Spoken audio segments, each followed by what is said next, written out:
Hello dear students, welcome to lecture 13 of Object-Oriented Programming with C# course.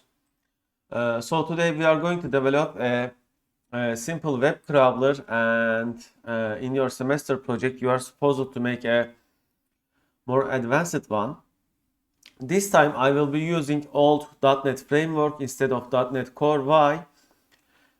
Because currently .NET Core did not support Entity Framework for me. I think it may be related to my installation, or it may be related to latest update of Visual Studio. I am sure they will fix eventually.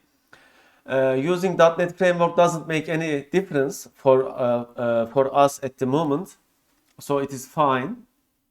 So we are selecting .NET Framework, not .NET Core. I am selecting the latest .NET Framework 4.8, and let me select the repository folder here.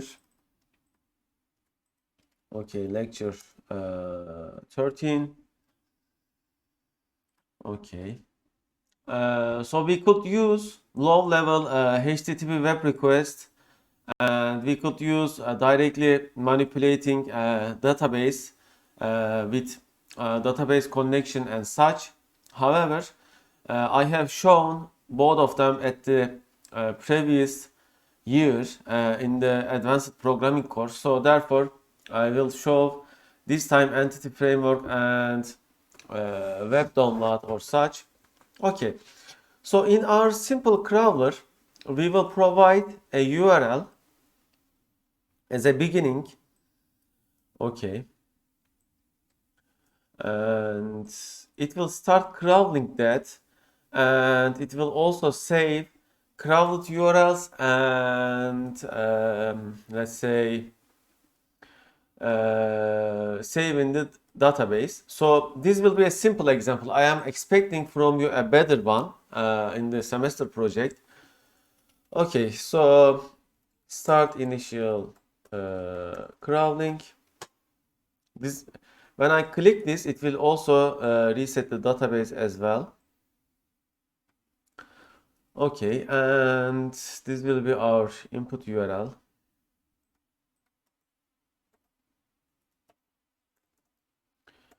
Input URL, and let's say enter root URL, and okay. So I will also have a list box to display crawling results here. Okay, so what information are we going to keep?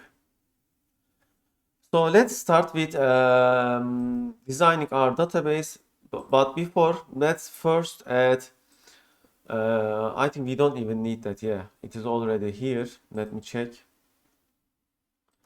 Add new item, and from data, yes, entity data model is available. So let's start with our database design. Okay, let's compose a new database. So the database name will be, let's say, web crawler. Okay.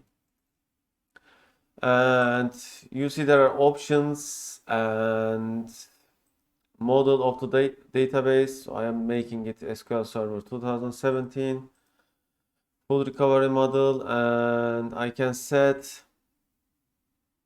its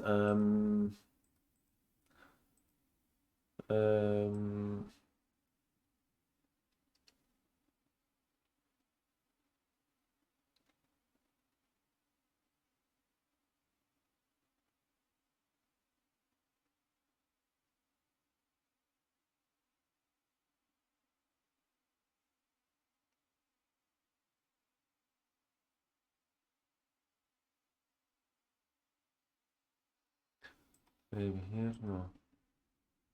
Oh, okay, I can set its collation.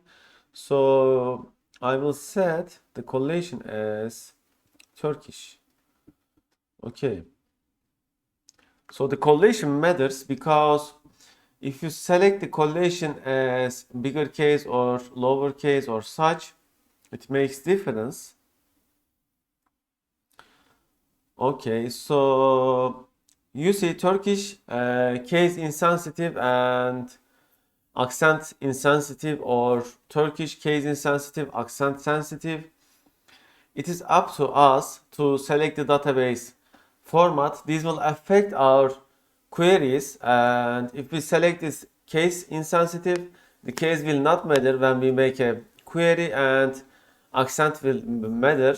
So I will be selecting case insensitive and accent sensitive. All right. Let me close this previous open windows. So then I refresh databases. Okay, it didn't. Okay, looks like I need to reconnect. Let's connect database engine. Interesting.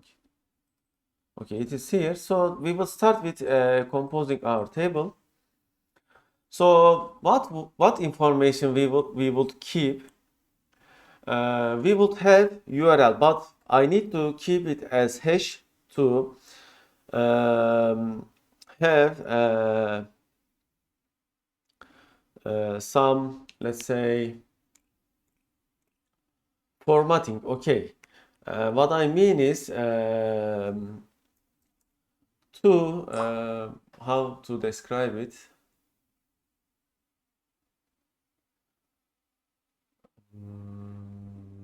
I need to process URLs and prevent duplicates. Therefore, I will keep URL hash, and I will use SH 256, which generates 64 bit string, and therefore this will be char 64 always, because its output is fixed length, and there will be URL itself. It will be an var character, let's say 200, and we can't allow nulls, and we can keep discover date and it can be date time. Okay, and we can keep its scan depth, or let's say link depth level. It can be integer, and by default 0. Actually integer is too big. It can be a small int. Okay, even small int is too big. I think let's make it, okay, let's make it small int. It is fine.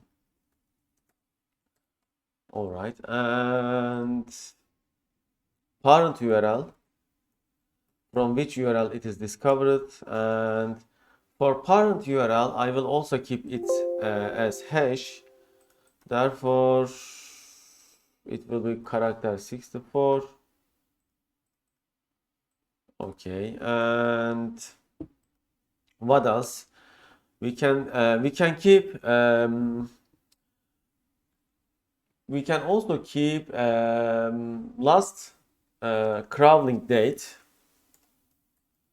and it will be also date time. By the way, for date times, let's set some default values as UTC date time. Let me make a query first. 1 moment.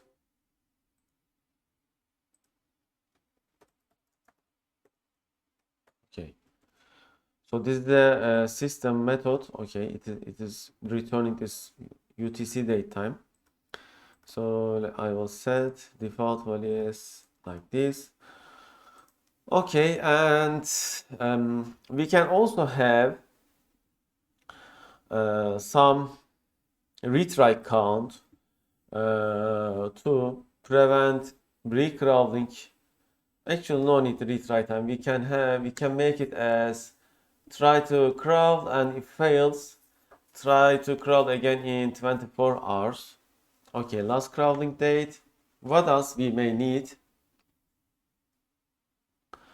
Okay, so the URL hash will be a primary key, and we can keep its source code.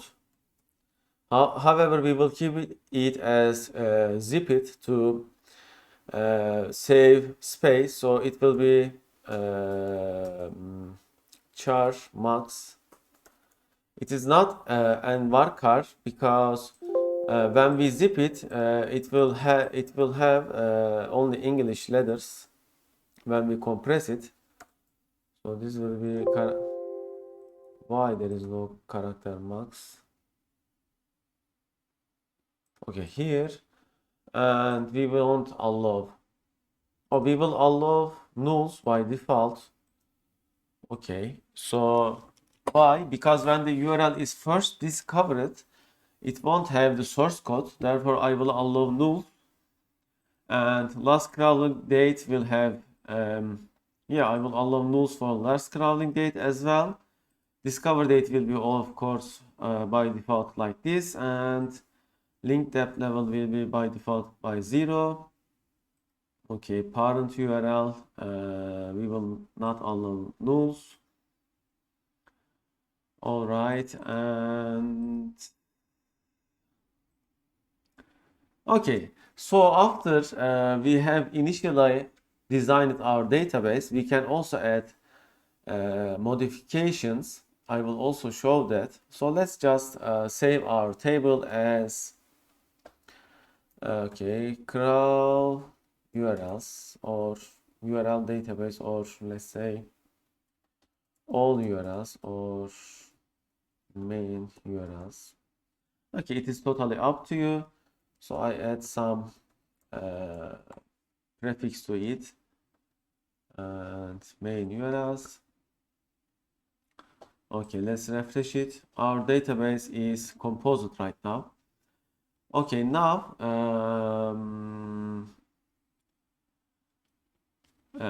let's add our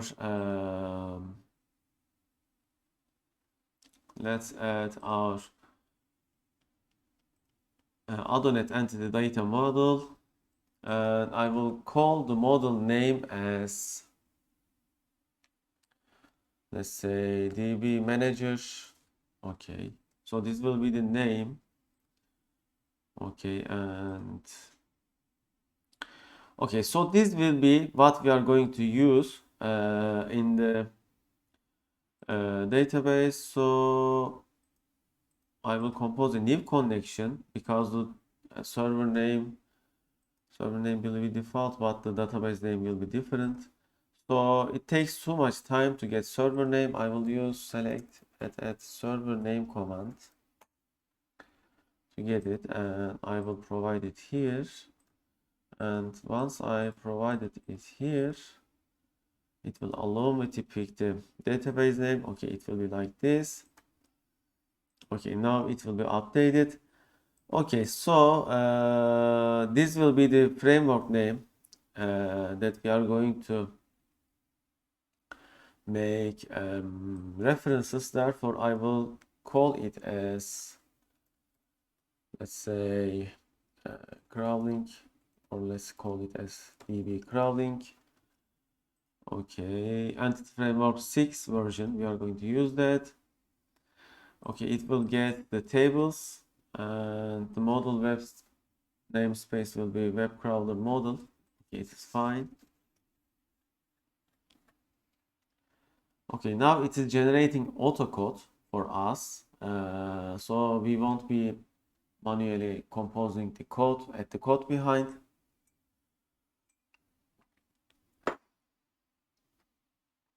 There are two approaches when using an entity framework model, from code to database and database to code. I checked both of them, and I believe database to code is better approach because we can manually tune the database and we can reflect those changes to the code. Of course, we would be needed to keep the database backup in somewhere else. Okay, so the code is generated. You see the properties and such. It is, I think here you see DB crawling is our main class name which we are going to use, and you see there is TBL main URL as virtual dataset, and we can see its properties here. You see string and discover date, date time, short as link depth level, parent URL string, nullable, date time.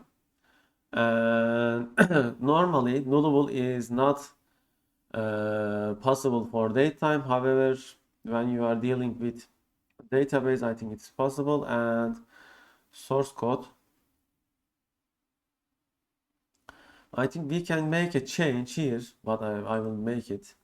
So the last crawling date, I will set it to by default something like this. Let me show you. Let's take this and let's make it to something classic.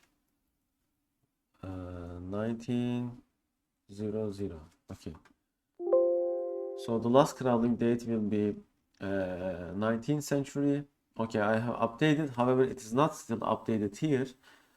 Therefore, I will open the EDMX file and I will right click and I will say update model from database. I will click refresh and finish. I will save it. Oh, I don't need to save it, I guess. Then when we check here or here, it is still nullable because we didn't change it. Let's change it. Okay, and oh, it has default value. So I don't know if this one is taking default values. So let's say update from database, tables, refresh. Okay. Okay, let's finish and see what happens. Okay, it is still nullable. Interesting. Let's close this and reopen.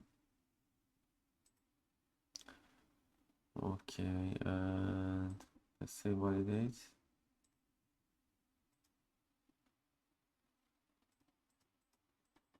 Okay, there is nothing to add. Let's refresh. Yes, save.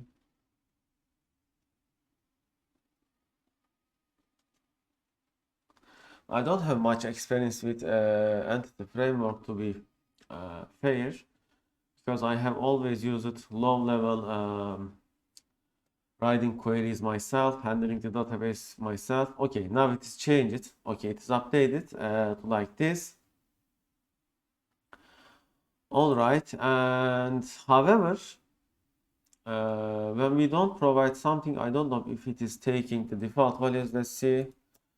Entity framework, default values handling. Let's see.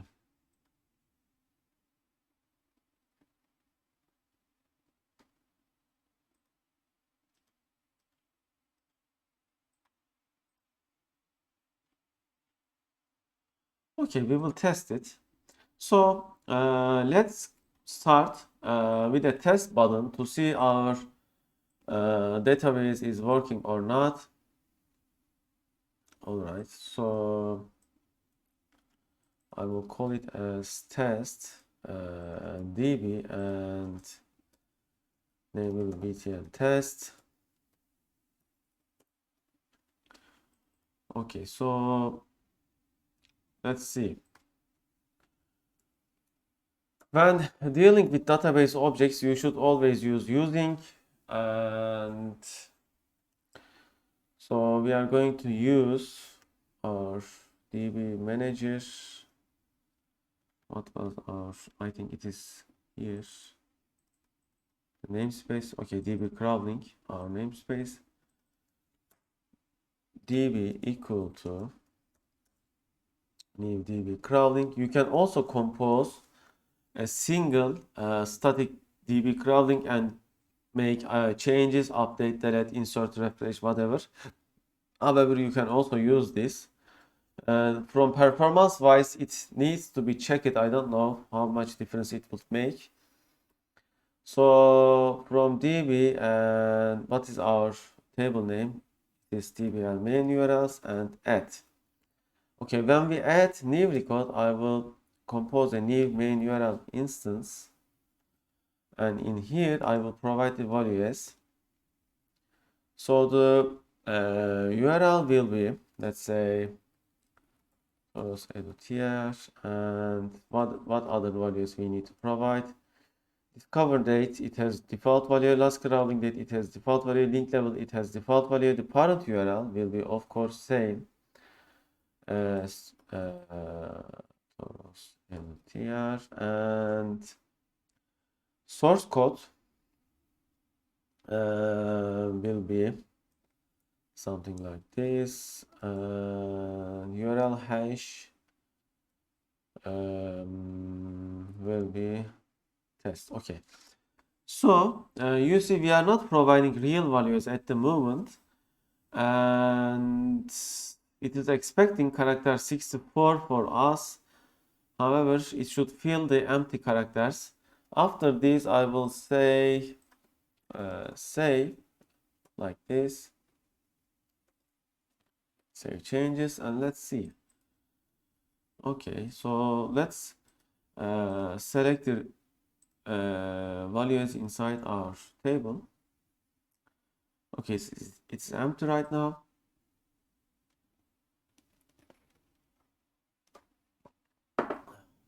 I am hoping that it can handle default values. Okay, exception handle it. Okay, it says that date time to data tape to a date time data, the results out of range values.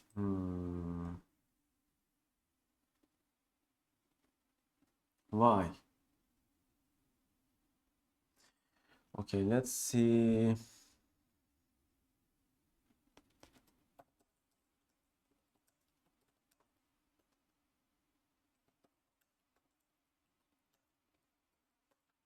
Framework.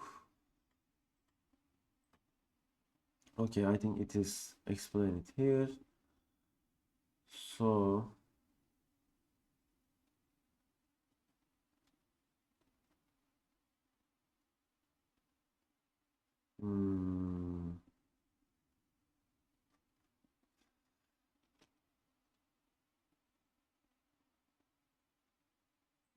you can set store generated property attribute of table column in EDMX file. I see. Okay, so we need to set default value having objects here. Let's see. Okay, generate database from model. No, we don't need to generate database from model because our model is already done. So here in the NCM documentation, okay, let's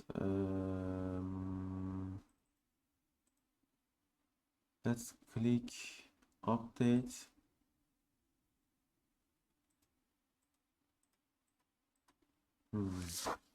How it is done? Okay, we need to click the individual, I think, elements here, and so the default value is discover date. Let's see, properties and store generate. Okay, computed probably, or what? None to computed. Yes, then link depth level, it will be computed. Parent URL, no. Last crawling date, it will be computed, and source code. Okay, so let's re-update. Let's first save it.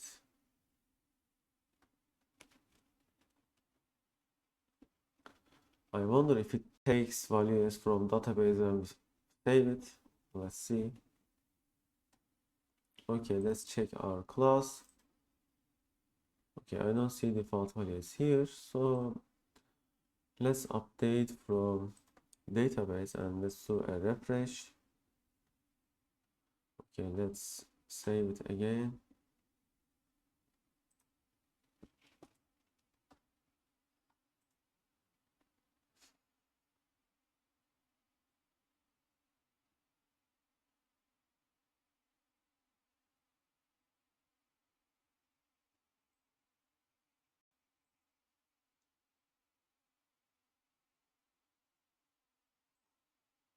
And let's see if there is any changes. Okay, I don't see any changes. Here's nothing else. Okay, interesting. Where did it get the... Let's try again to whether it works or not this time.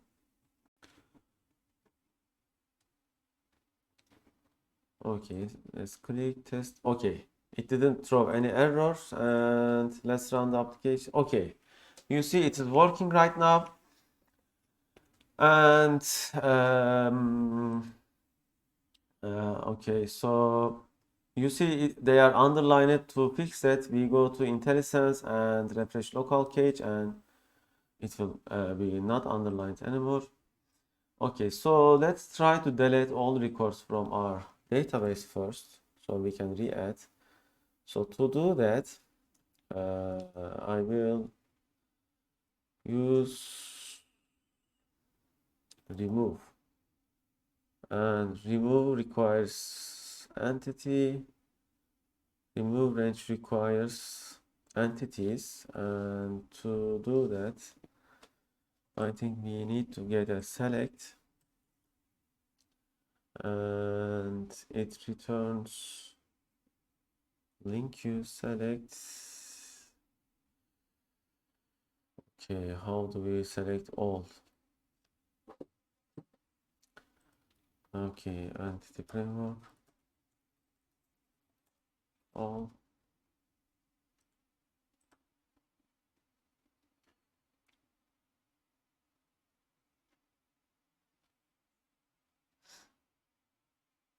Okay, portal entries users select all rows. However, I need to select only the first column. Let's see.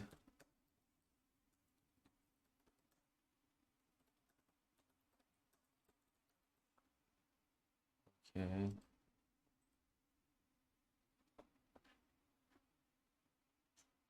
Yeah, I know this command, but I think there may be what I want is different one. Okay, there is remove range and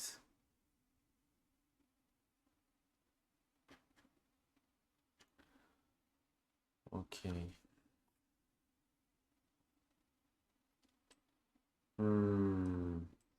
I think this is a good solution. So here we get all C from okay, table main URLs, and I will select not C but okay, here what else I can define.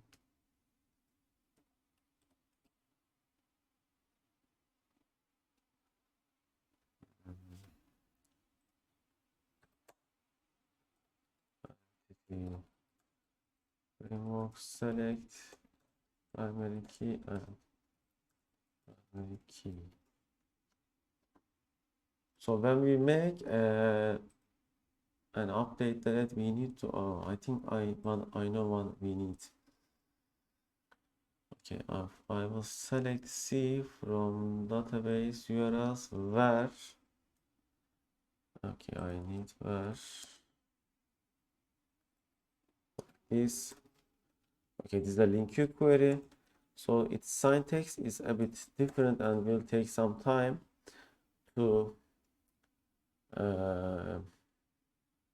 get us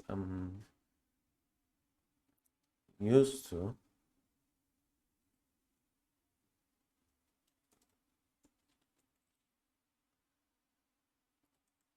Okay. Okay, I can get URL hash, and then when I say remove, I will remove like this. So it will be using the primary key remove range, or let's say remove range. Okay, it is looking for entities. Here I have the entities. However, it says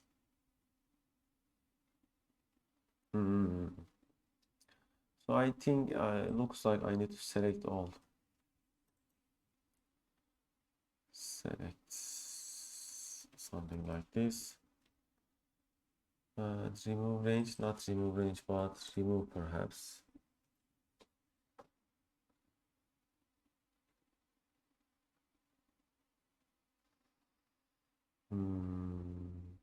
It's expecting.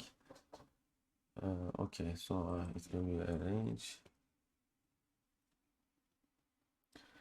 and this is expecting I enumerable to. Maybe I need to make select many of.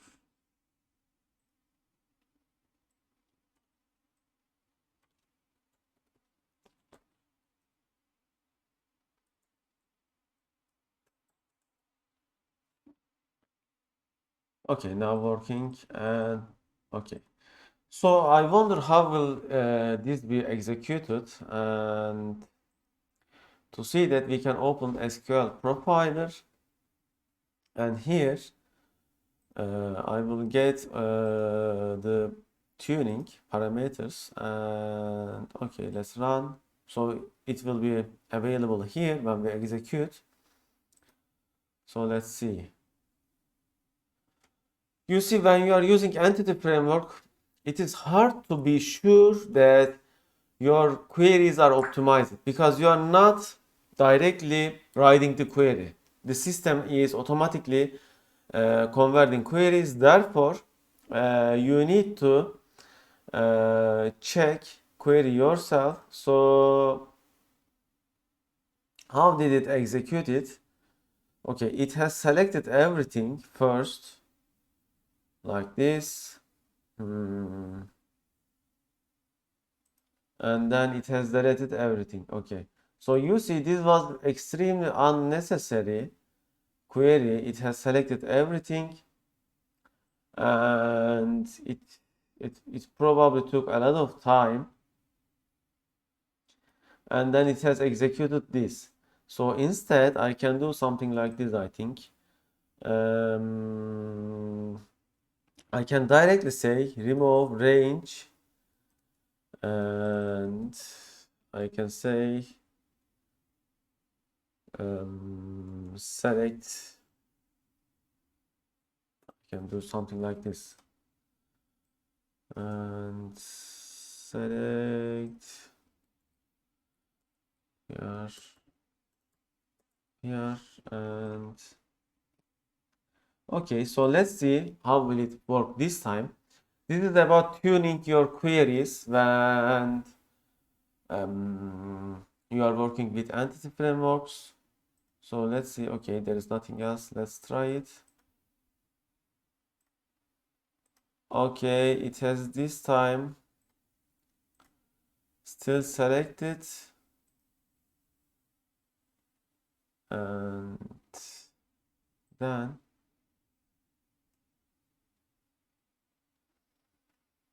okay, this is still not as I want.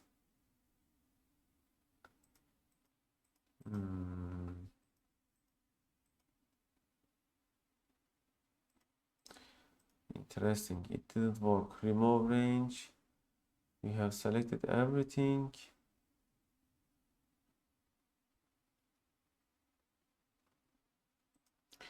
Maybe I can select only the hash. Okay. And does it still works? Cannot convert from link queryable string to this. Remove range.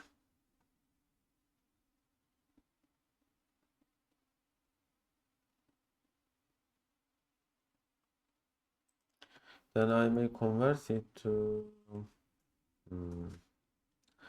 Okay, you see, I am not able to tune my query to further because it is selecting everything, then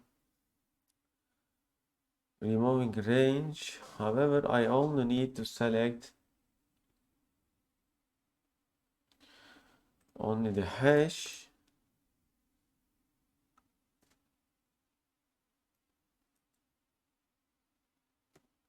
However, this time it is not returning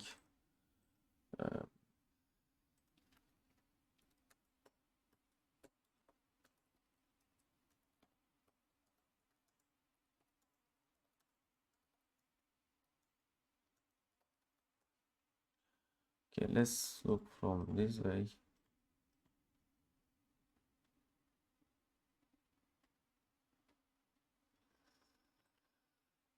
Hmm.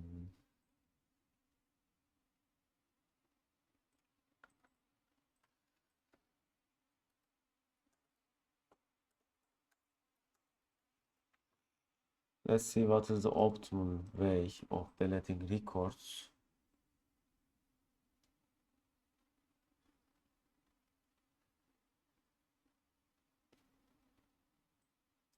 Hmm.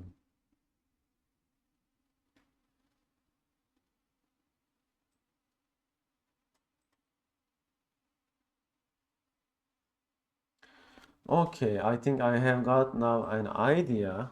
Remove range where, okay, here, okay, let's say 1 equal to 1. So this should delete everything and it may run optimized. Let's see.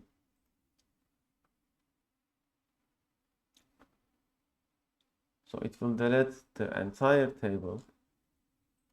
And let's see the profiler execution. Okay, it is still selecting everything. And since no result is returned, the delete command is not working. Okay. I don't know if we can further optimize it.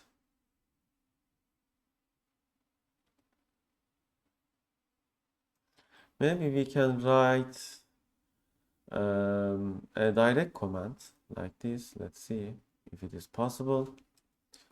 db execute or command.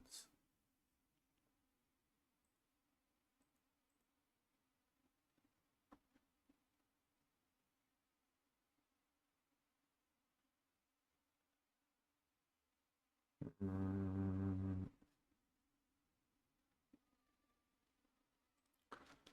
let's see, tbl menus, execute command,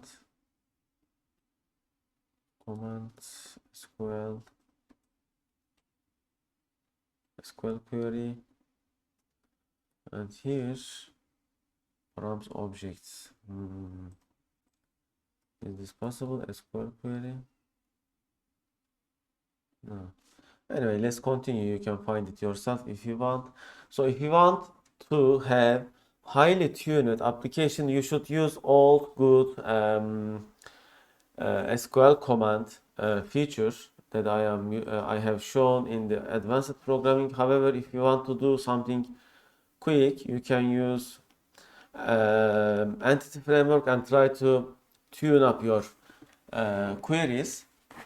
Okay, so maybe I can make it like this. I wonder if it will work faster.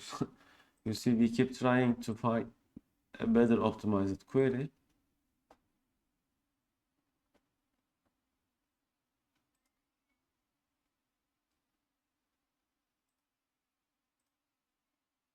Okay, so here it still selects everything. And then the insert command works, and then the select works, and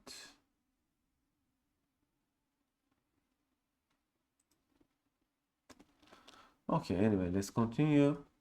So now our database is working and we are able to do commands. So with start initial crawling, what we are going to do? For crawling, I plan to use a web client. If I remember correctly its name. I won't be using the low level. Okay. You see, we need to add using system.net. And the web client, we will be able to download a page. Okay. So first, we will reset our database because with this command, we want to, let's say, start from fresh. Okay. And we will also add a continue button to somewhere else later. So let's add a new class to our project as, let's say, static or CS helper methods.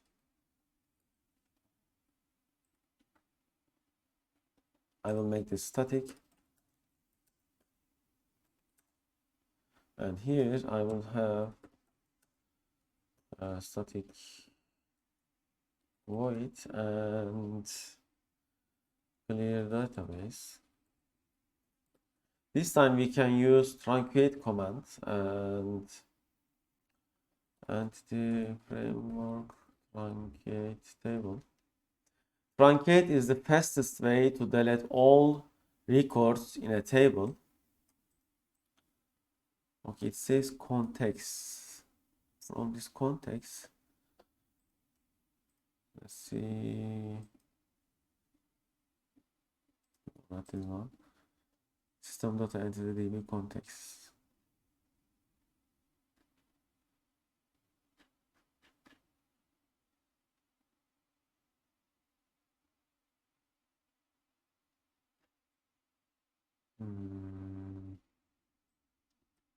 Okay, I think this is the correct way of using it. So here we will be using our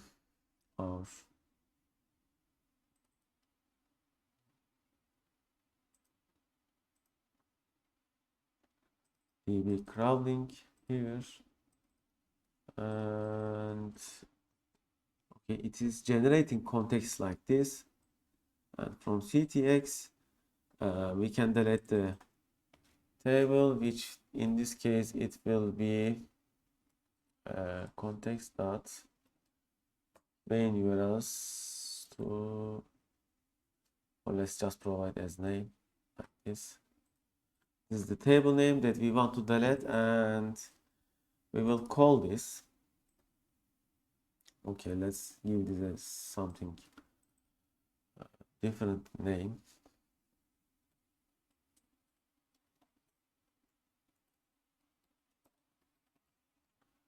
Start.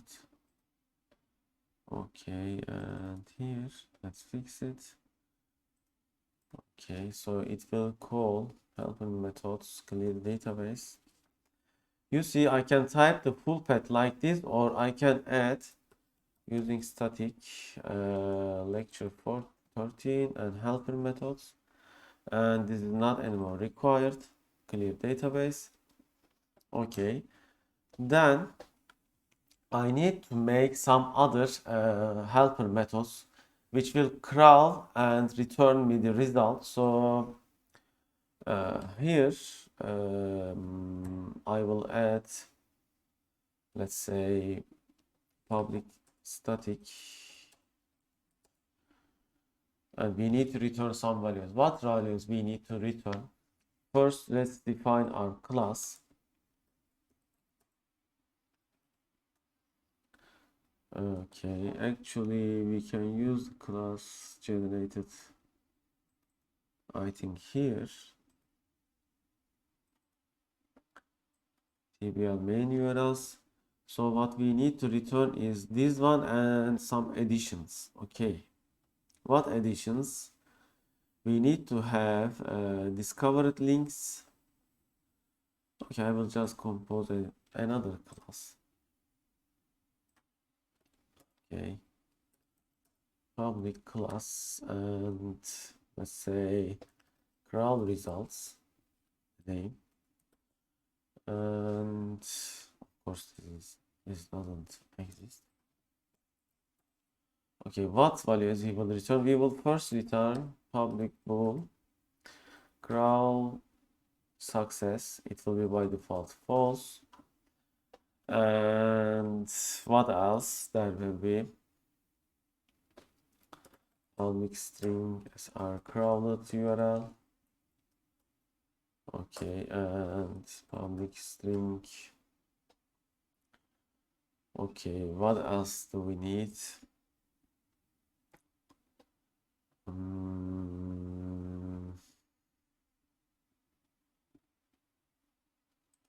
We can keep the value as here if we want, or we can use additional things.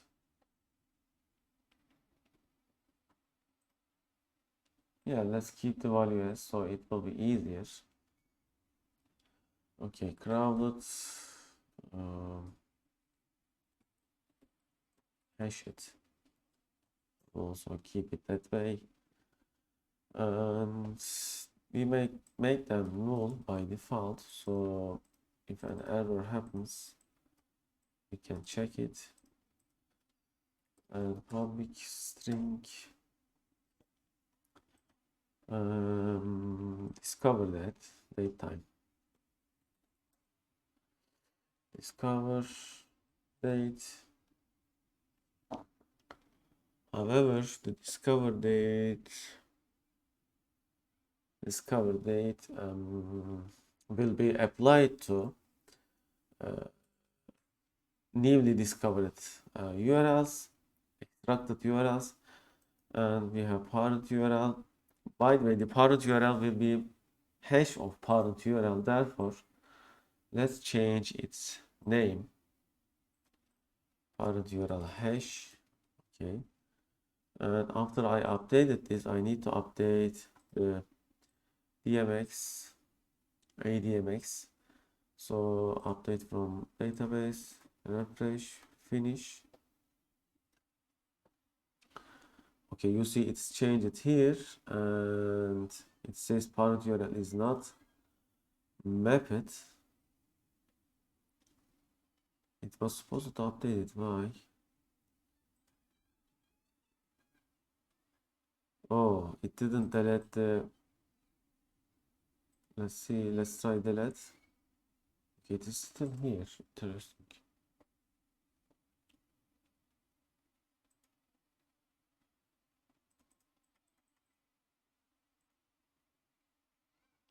It doesn't delete manually. Why?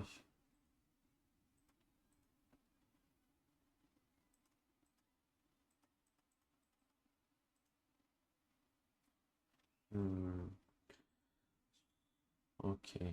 Delete from model. And let's try update again.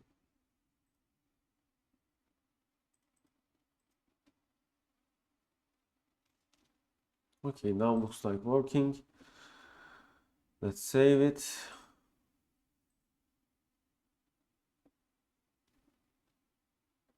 It adds the new model. However, it didn't remove the delete name changed property. Saving taking time. And let's see if it is updated here. Yes, it is updated here. Okay. And okay, so discover date, linked depth level. Okay, it is tiny int, so int 16 we can use, or it is short, I think. Yeah, it is short. Let's check it. Yes. Okay, link depth level. Okay, and what else there is when we are returning the result? Okay.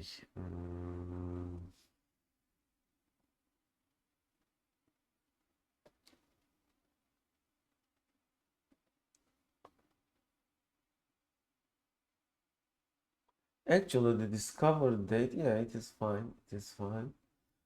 And last crowd date, yes.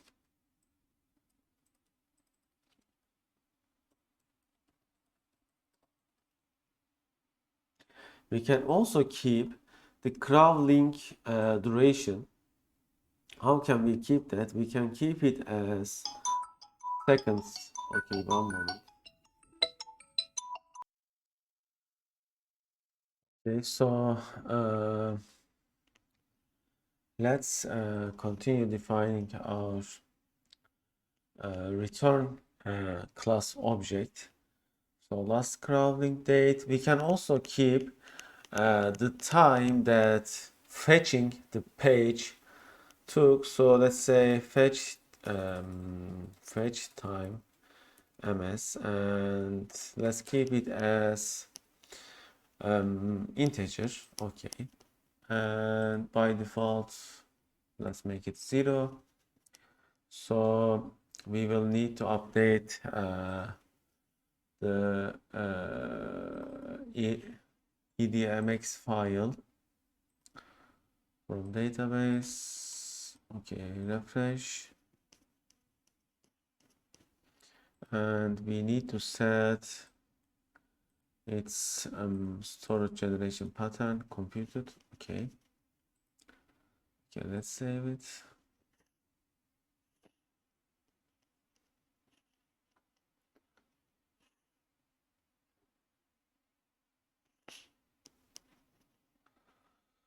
Okay, it's taking some time.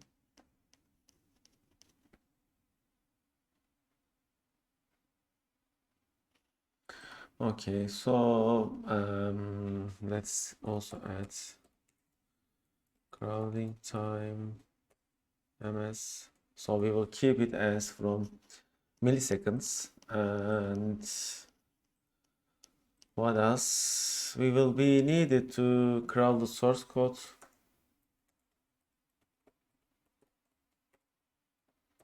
Null. Okay, parent URL hash.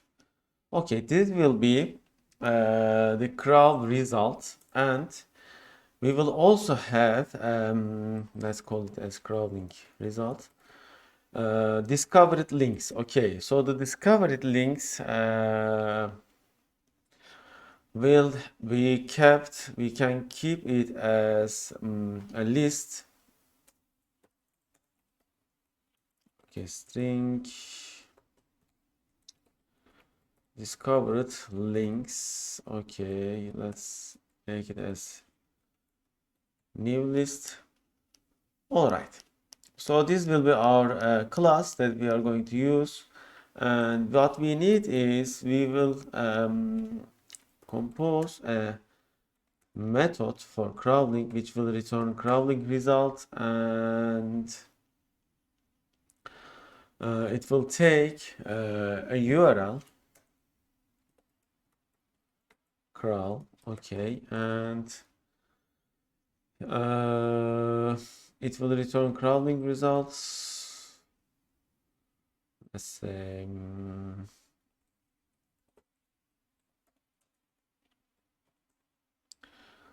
okay, and let's say crawl page. Oh, yeah, this is fine. And let's set its URL to crawl.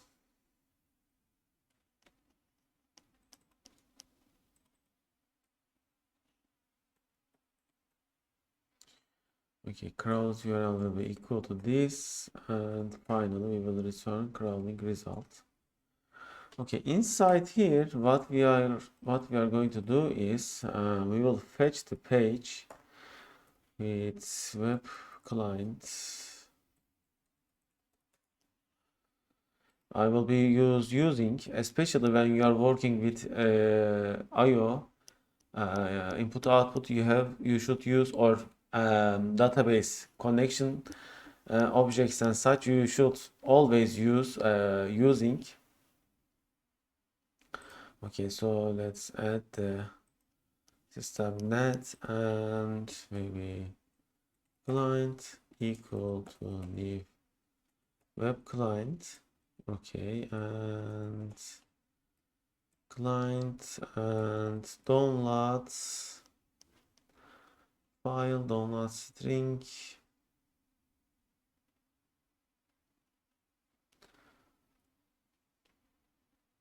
I think download string is fine.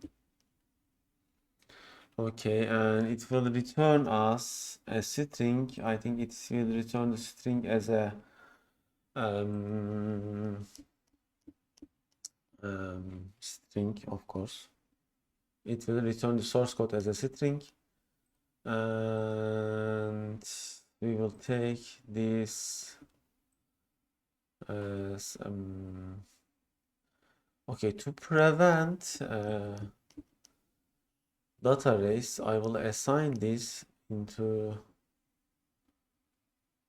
oh, I don't need to assign, I think, and it will take, let's assign it to be safe, to prevent data racing. I don't know what we needed. Can we have data racing here or not?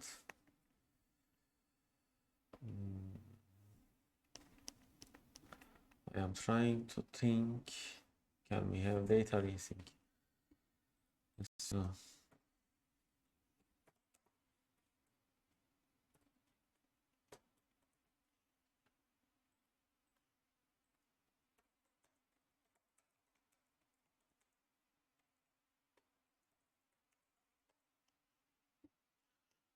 okay.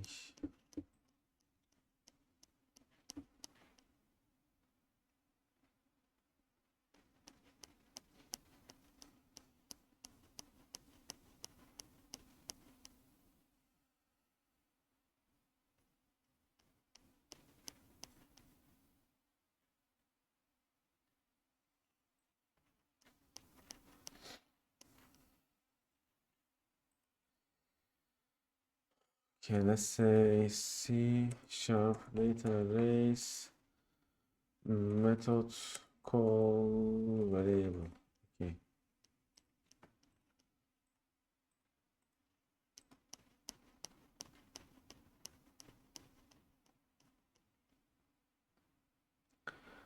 Aim of 1, aim of 2, aim of 3.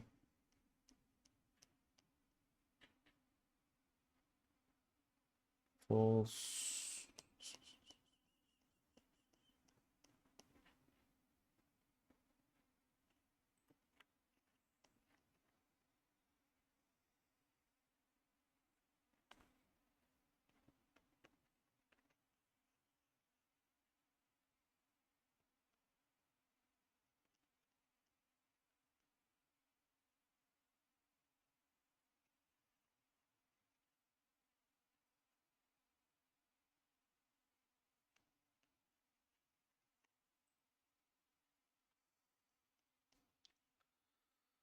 C# parameter passing data racing prevention. I'm not sure if we can encounter with parameters data racing or not.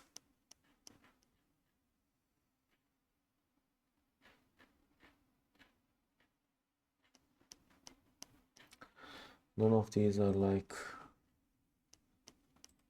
this.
Okay, none of these are asking the question in my mind.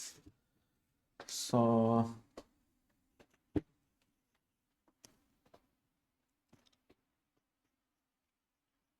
I think we should be safe because since this is immutable type, it will start with a let's say, new instance, and therefore it should be safe. And however, to be sure, we can have local URL, something like this, and then we can use this local URL to be our crowded URL. Then we can use it here. Okay, so whenever working with network operation, we should always check the check whether any error happened or not with try catch, and also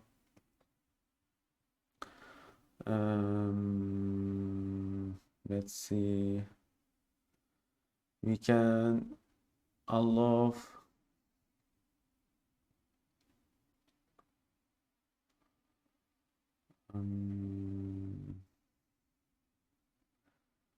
you see there are so few options that we can do with web client, and web client tuning.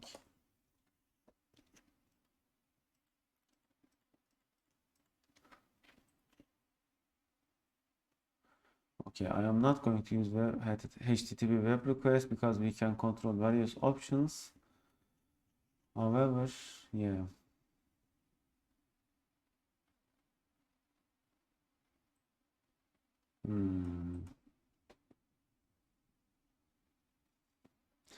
Okay, it says web client is ideal for downloads and uploads. Okay, so if you want to tune your application even more, you need to use HTTP web request. However, this time I will be using, let's say, I will be using web client for simplicity purposes. Okay, HTTP web request for more control and better performance. Okay. Okay, we will going to set it as try and catch. So if an error happens, we should also have a global logger. Okay, so let's also add a logging class to our. I think we can do it here. So to have a global logging, I will have private static stream writer to be able to have stream writer.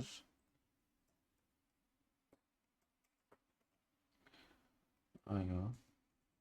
Okay. Stream writer, save logs, or let's say error logs, will be okay equal to new. So it will start as soon as the application starts, and this class is called.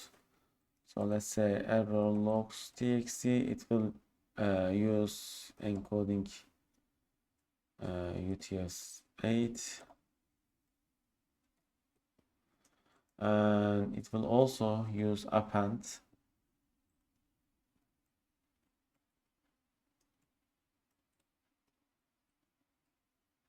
True. Okay, so it should work like this. All right, and we will have a public method to write our errors. Void log error. It will get such error message and string calling method name, for example. Okay, and what it is going to do is we will lock this stream writer. Okay, to do it, I think let's compose a constructor class for this static class. Okay, this is a constructor, so it will be static, and inside this constructor I will set auto flash equal to true, So it will flash automatically, and object log, let's see, errors equal to new object. I will be using this to synchronize accesses to this log, this stream writer, because you have to synchronize access to stream writer since it is not thread safe. So I am locking, I am using lock methodology to synchronize access to a non-thread safe object stream writer. Okay, so let me check the keywords are correct or not.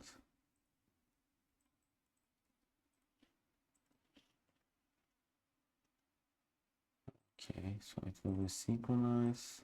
Okay, so inside this lock, now I can do whatever I want. I will write line. Okay, so instead of error message, let's send the error itself. So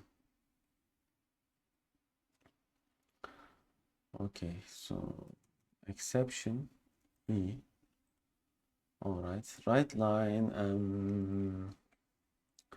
what happened in calling method name, and let's add date, date time now. Okay, and then I will write inner exception if it is available, or we can do it like this as well.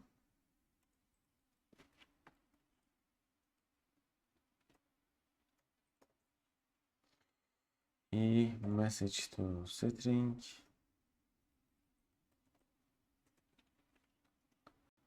E message simply, and E dot inner exception dot message. Okay, and I will put another write line, and here we can show the stack trace of E if we want, and we can also show the stack trace of inner exception. Okay, however, you need to check whether it is null or not, otherwise your application would crash. And here let's add some ending like this, and write another line, empty line after that. Okay, so this will be our logging error, and we will type the method name. I think we can make it like this, don't need that. Okay, so if an error happens when crawling the crawled URL, what we are going to do is we will call the log error, and the method name is crawl page, like this. Okay, and after that we will just return the crawl result. Okay, and by default it will be, you see, success will be false, therefore we will have it as false. So what else we can set is, we can set the last crawling date. So let's make it as date time now. Okay, and you see we are using the UTC date time in database. So to have synchronization, I can use UTC date time, or I can use the local date time. It is up to me. If you want to use the local date time, we need to change this as I think something like this. Let me check. Yeah, it is correct. And I don't need to update our model because the unique value default values are not embedded into the application. Okay, let's make it like this. All right, and the depth level, I need to provide the depth level here. Okay, URL depth level, and okay, and we can also set the crawling time. To set it, what I need to do is I will have a stopwatch, and to be able to use stopwatch, okay, I need to make it like this. Okay, set a timer crawling will be like this, and I will start it, and when error happens I also need to, so let's just remove the return from here, and after crawling done I will stop the stopwatch. Then I will set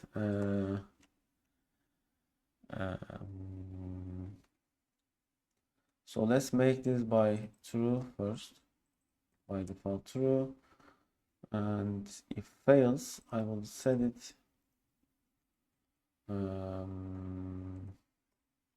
false. You see, the design is totally up to you. How you design is totally up to you. Okay, crawl success will be false if error happens. Okay, and after we stop the timer, we can set the crawling time.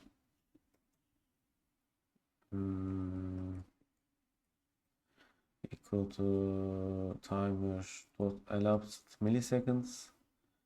It is long, so I need to convert it into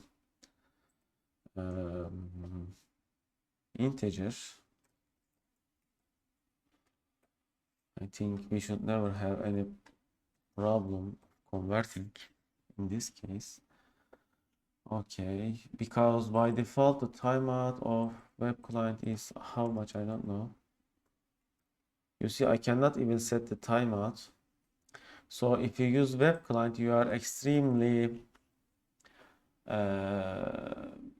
limited. Also, we will set our crawl source code here because it will return the source code. All right, so what is next? Once we have this,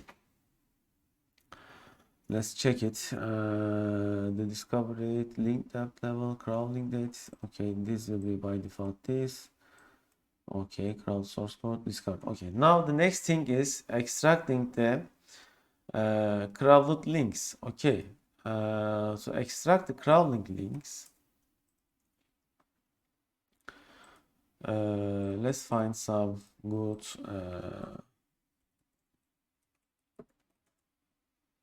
I think I have last year source code on my repository, so we can use it, no need to search for again.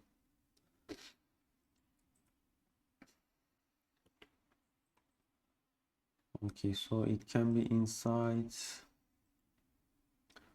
12 or 13.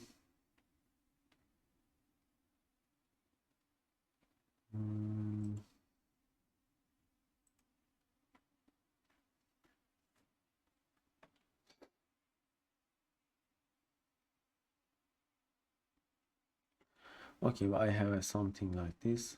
All right, so in this, okay, here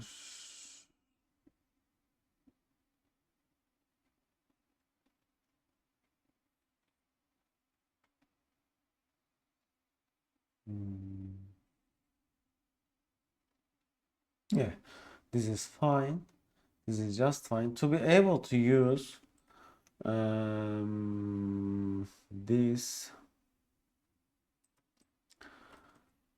method, we will also define another class per document which will contain the title of the crawled page. Oh yes, we need title of the crawled page, so let's add page title and let's make it and character perhaps the 300, and by default it can be null, or we can even make it maximum, but we can truncate if it is bigger than 300 characters. I don't think so there is any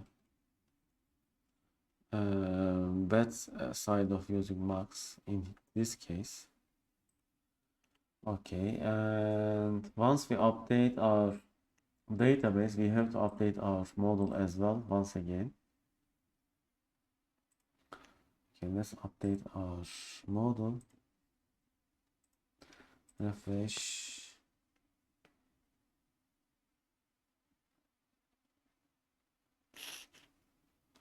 And it has arrived. Let's see. Yes, and save it. Okay.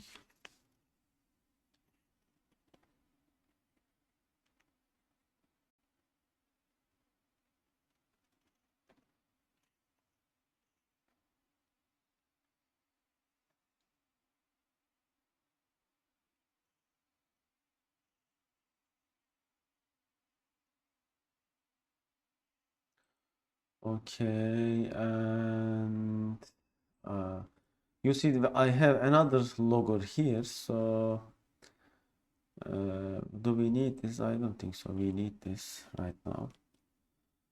So it will take a URL, and from that it will generate a base URL, and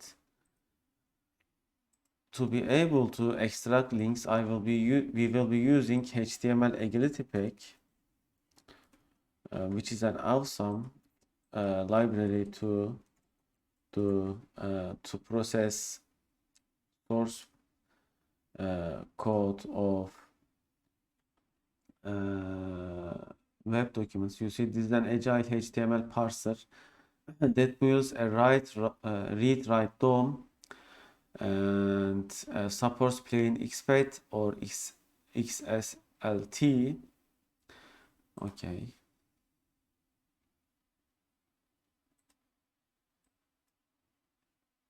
So if you wonder what is HTML Agility Pack, you can look to the internet for it.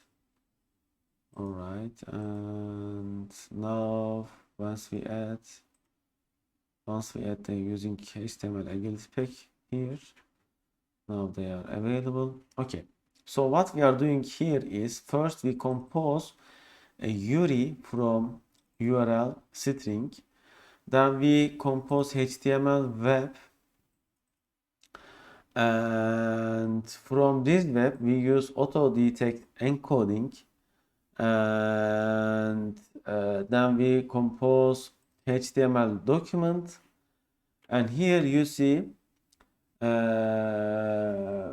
okay, this is web crawling once again from HTML web method. I think we can use HTML web instead of web client, so I will be using it here.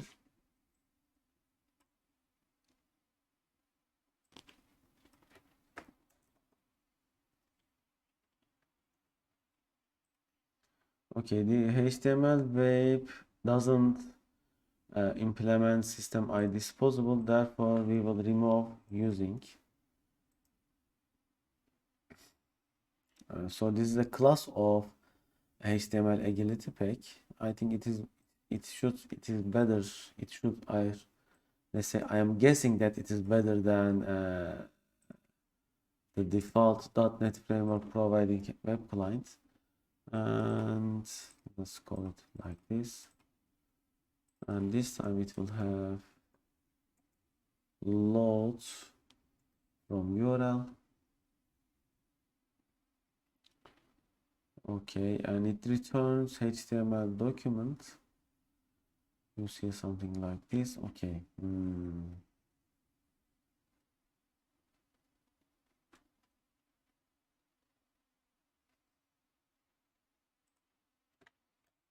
Okay, what I need is source code of other HTML or okay, this wouldn't be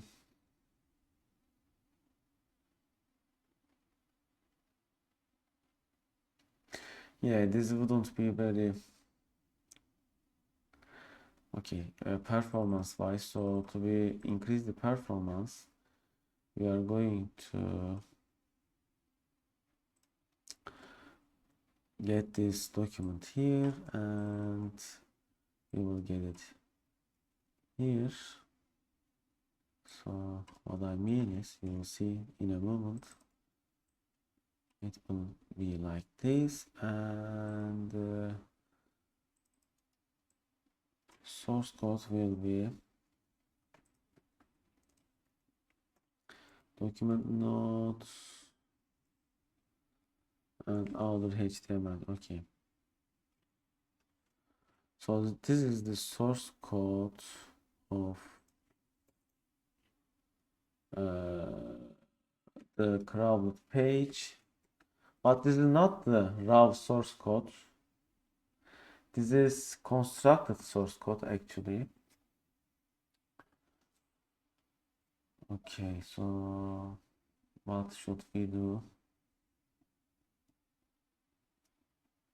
Yeah, we can use this constructed source code. There is nothing wrong with it.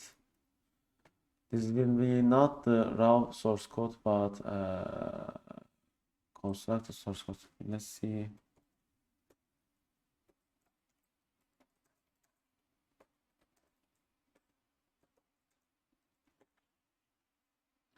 Let's see how we can get the raw source code.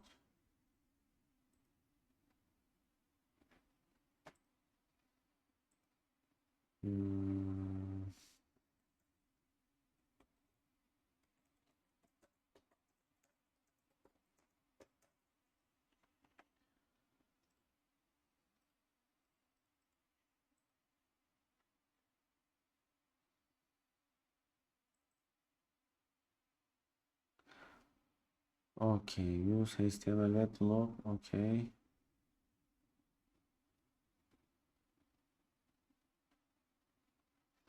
Okay, so we should use the text, not the other. Okay, other HTML.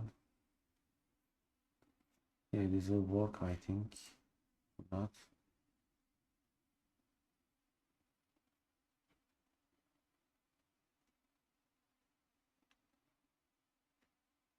Okay, this should work. All right, and once we have success, we will extract the links. And this time I will provide HTML EGLTPACK document. You see this one to my method call here, and okay, it will select all HTML nodes which have href attribute. Okay, this is expat notation, and you may need to practice on it to understand. This will basically select all HTML nodes which are I think you know that for link it is used, and if it has href attribute. Okay, and we will get the attribute here, and from this attribute we will get the absolute URI by this conversation, and if absolute URI is not starting with HTTP or HTTPS, we will continue. Okay, we can also add ignore links, like don't add JPEG to our database or CSS file to our database or such, and to prevent crawling them. Okay, but I will be not crawling it right now. Okay, and this is just an example.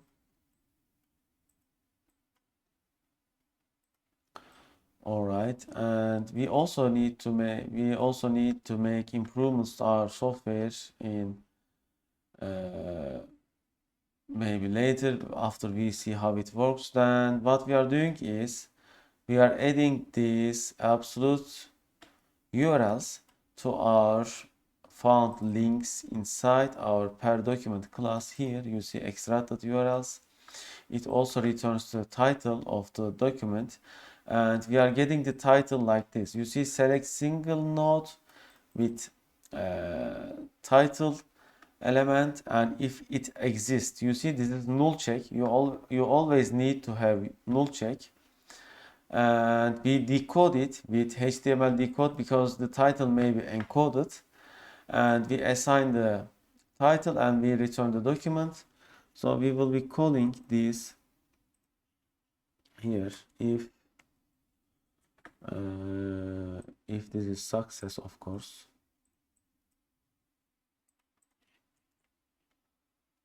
Okay,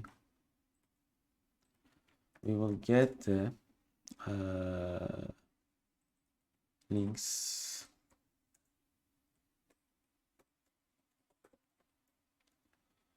Extract link, and we will provide this document. Since this is reference, it won't have extra load on our application. This won't create a new instance of this object or copy it. It will just pass the parameter of that object. Okay, we will provide the crawled URL as well. All right, are we done yet? No. We need to have hashes of or we can do it later. Okay, I will just return the crawled result, and of course after we got the document, we need to get discovered links at range doc results dot lst extracted URLs, and we need to set title. Okay, we didn't edit yet here.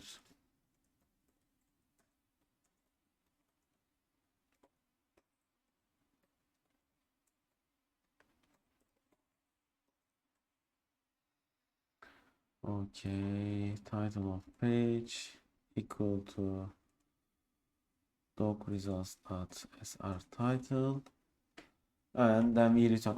Before we return, it is best to set this to null. Okay, so you are giving hint to your garbage collector, and you see it says we don't have parent URL. Why? Because we use parent URL hash now. All right, okay, so let's see if our application is working so far or not. And start initial crawling. We clear the database, then we will call our crawl page method. Okay, now we will continue with testing each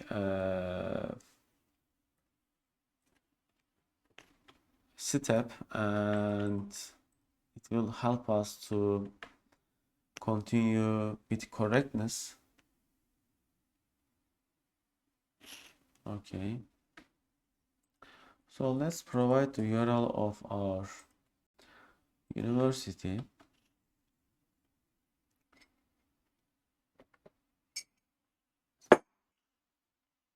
Okay, and let's start crawling it.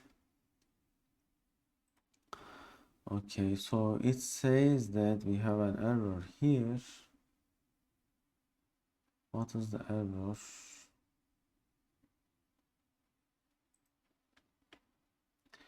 Invalid object name.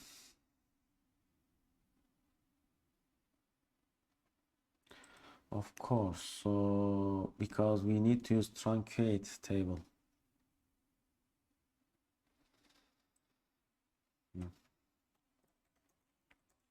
Okay. So now it should work. Truncate table means delete all of the rows, but it is super fast. It is different than delete command.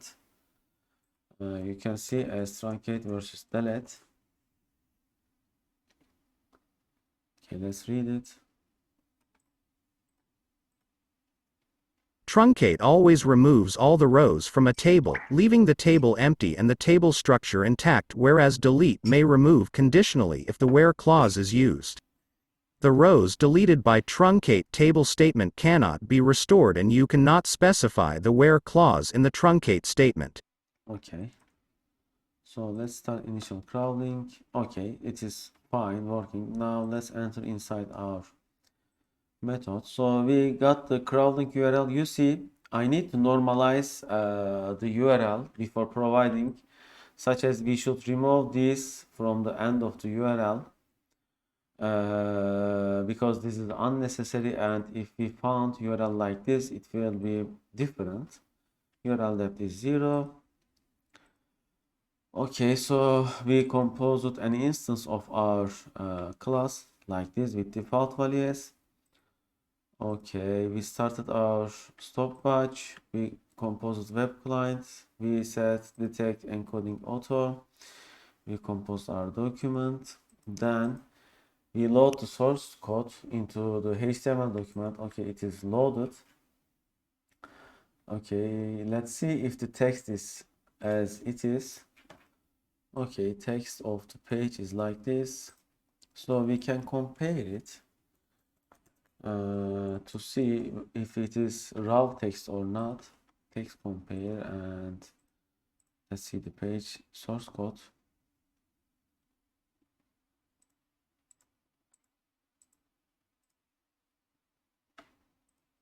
Okay.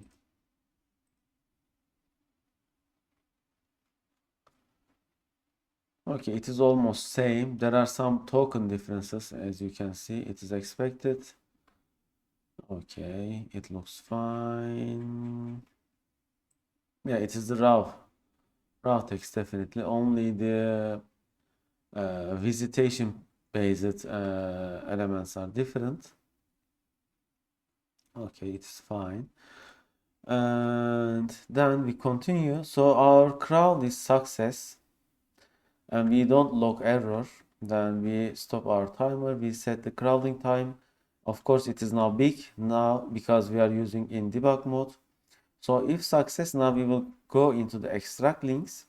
So it gets the URL and the HTML document, and we compose our return type per document instance. You see, we have defined it here. And now we select the nodes. You see, I use for each. So if this is null,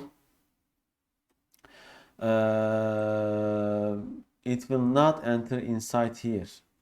However, this is not making a null check. Therefore, actually, we should make it like this. Var your nodes equal to this. And if not null, because the for each is not checking, does not have null check, as far as I remember.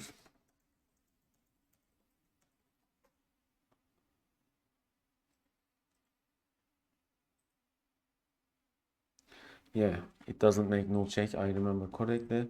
So let's restart and let's delete the existing breakpoints.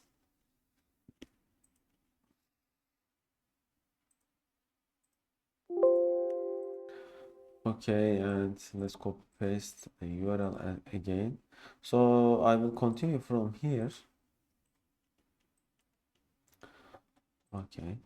You see, you should always make null checks and other try catches when you are working with, let's say, external data. Web crawling is about external data where you don't control the incoming data. It is totally out of your control. Therefore, you have to make every checkings and you have to consider every case. Okay. And meanwhile, I am coding, I am always considering that these methods will be used by multiple threads. Therefore, they should be thread safe. Okay. All right. So it is not null. Let's see how many nodes there are. Okay. It has found 182 nodes, which has a href attribute. Okay, and let's see the attribute. So you see, the attribute has value like this. Okay, so this is not a, a valid URL probably. Let's see. Okay, this is not some kind of URL that we want. Also, we have to split our URLs with a hashtag. Okay, so let's add it to our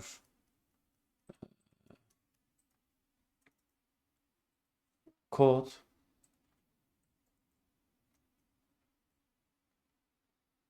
Okay, we get the new URL and then we will do split with hashtag and we will get first or default. Okay. All right. And now let's remove this and let's go to directly here. Also, when you are developing a external data related software, you should debug and see what kind of values you are reading, what kind of values you are getting. Okay. All right. So let's see the extracted URLs. Okay. We have extracted 122 URL. However, there were, you see, 182 nodes. So what may be the difference? What may be causing this difference is when we check the source code, I think there are a lot of href JavaScript. Let's see.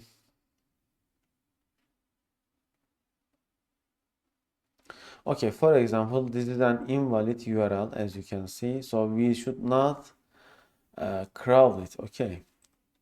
So let's see the extracted URLs. Okay, when I check the extracted URLs, I see there are external URLs such as wa.me. So our application should be able to restrict, do not grab external URLs or not, and by optional, of course. And let's see. Okay, interestingly, it didn't get any of the. Yeah, of course, it won't get it. So you see, it didn't get any of the images or CSS files or other things. Do you know why? It didn't get any of them. Because these CSS files or images are not starting with A, and they don't have they are not starting with A. They are provided as link, for example, or image tag. Therefore, they are not getting into our crawling list. Okay, it is working fine. Let's get the title and see. You see, we get the title correctly. Now we can return our result, and now we will add discovered links. Okay, and title of the page. Okay, we set doc equal to null, therefore it can be garbage collected, and then we return the results. Okay, so far it is working. However, it is not done yet, of course. Okay, so what we are going to do is now next we will process the results and save them in the database.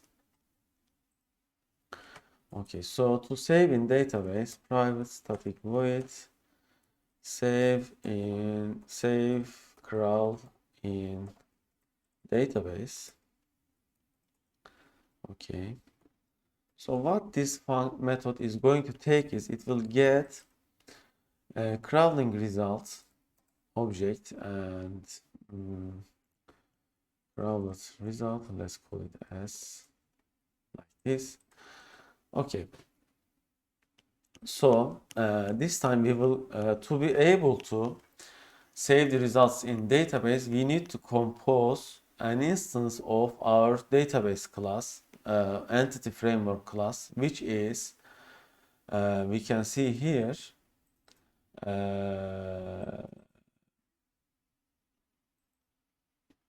tbl main URL. Okay, I need to have instance of this to be save it on our database. All right, so we may need to update or save. So, okay, how should we make it? Insert, save, or update.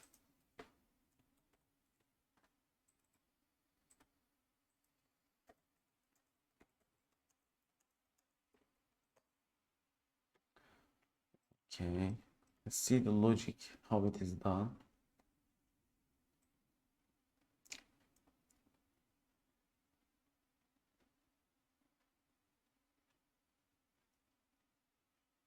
Okay. Okay, so there is add or update. I'm not sure though.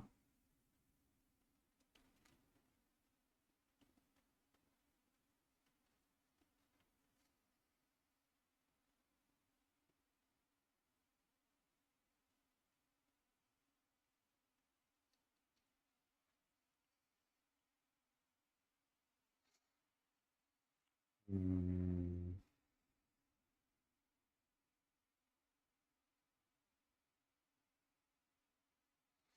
Okay, this looks nice. So we can use this. So let's compose our object. Let's say crowd URL.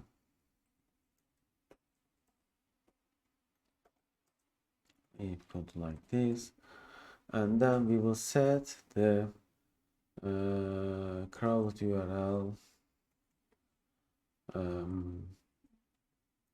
fields. Crowd result dot discover date. Okay, I will make some copy pastes. And what else do we have? We have fetch time ms, and we will use ir fetch time crawling time ms. And what else we have? We have last crawling date, and we have last crawling date and link depth level, and what else we have? Page title, and we have the page title. Okay, then what we have is parent URL hash. Okay, so the parent URL hash will be as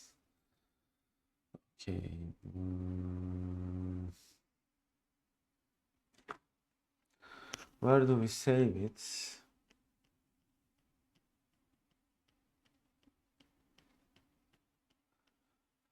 Okay, so it won't be saved here, therefore I won't touch it.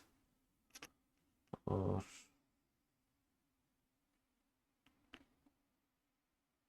let's make it like this.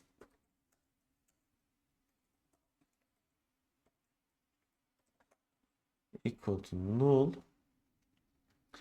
and save crawling database crawl result. So the parent URL hash will be by default the URL itself hashed though. And to hash it, I will add SAH 256 C#. I will also add normalization.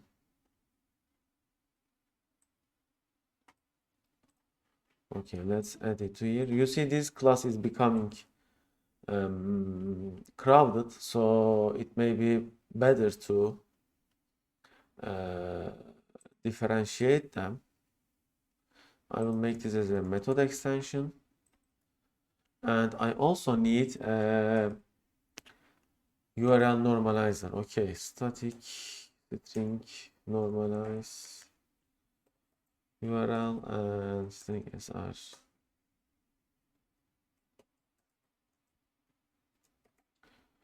URL, it will return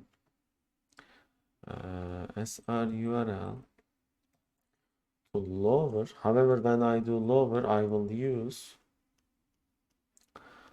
I think I will use English lowercase or Turkish. Let's see. Yeah, I will use English because URLs are supposed to be English. So new culture info, and it will be ENUS. Okay, we will make it lower. We will trim it, and if necessary, we can do other things later. Okay. And so when we are setting the parent URL in the crowded URL, okay, so but we need to have parent URL of hash. Therefore, only we will do this if it is null. Or we can set it here. Yes, it is logical. It is logical. Okay, so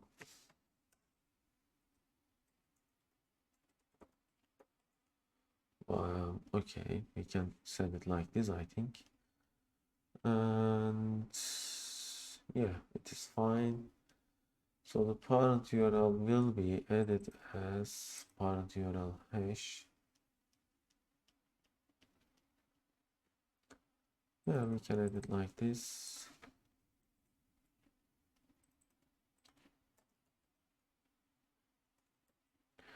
It is not hashed yet. So I will do the hashing in here. Okay. So parent URL hash will be parent URL hash and normalize URL, then ch206. Okay. Okay, discover date. We have set it. Okay, what else there is? Page time loss crawling date, link depth level, page title, parent URL hash, source code. Okay, for the source code, I will be using gzip. Okay, C# gzip, compress and decompress. This will help us tremendously save space. Okay, it is a pretty simple thing. Okay, so we can add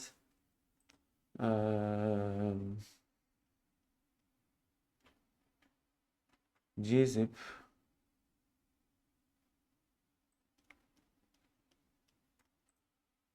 Okay, let's see. Okay, compress decompress string.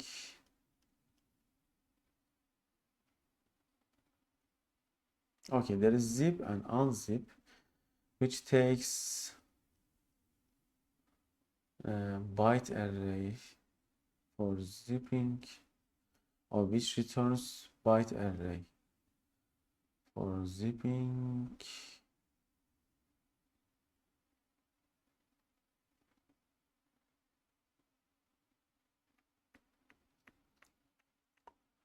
Okay, I need return string, not byte array. Let's see. compress string, return string, string de compress, return string. Okay, this looks like a good one. Okay, and yeah, this is a good one. Let's add it as a class. Add new item. Okay, string compressor. All right. And okay, let's make it internal. It is fine. However, we'll make it static. Okay, it's static. Let's add the related IO. Okay, and compression. All right, what else do we need? We can also save the compression rate. Okay. So we can see how much space we are benefiting. Okay, so let's add compression percent, and I will make it tiny int, and by default it can be 0, or let's make it by default 100%. Okay, let's add it.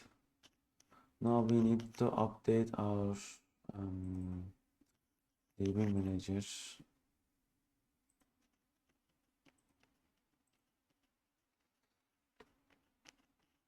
And compression will be supporting stored generated pattern, and then save.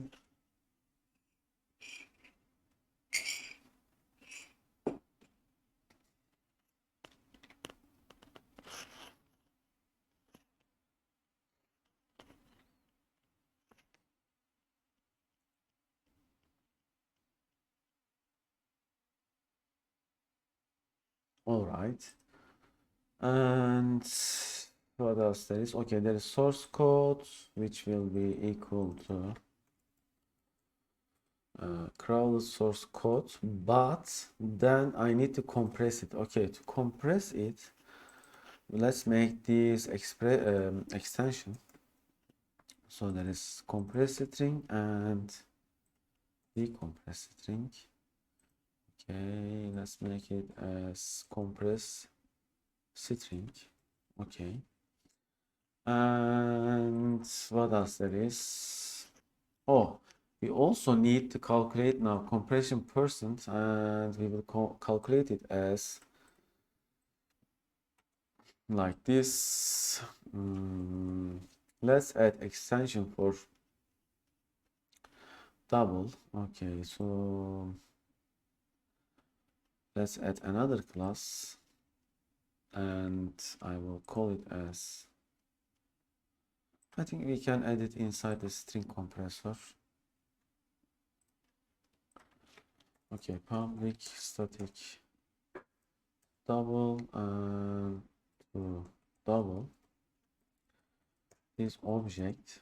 Okay, it will take object my obj g and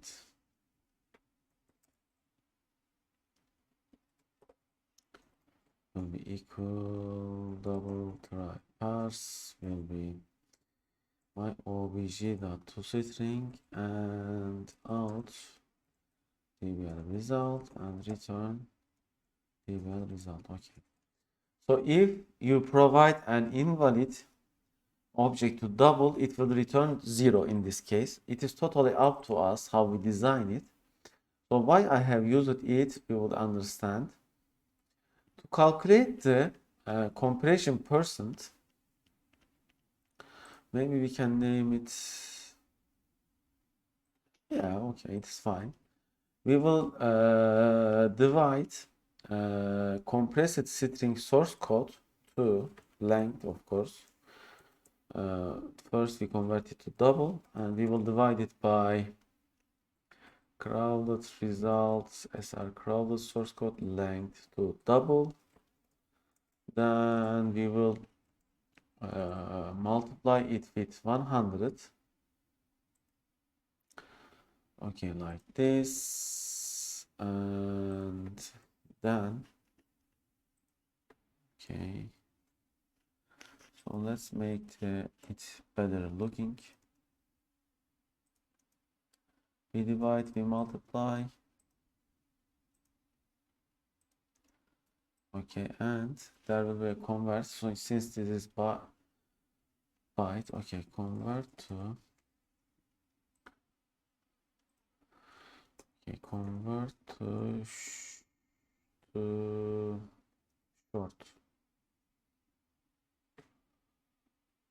convert to byte. Okay, and no, not byte. Why this is byte?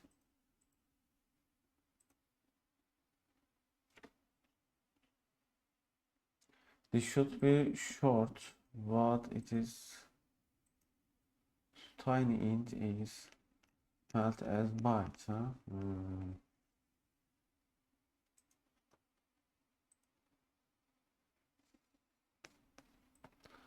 Okay, now it should work, I think. All right, and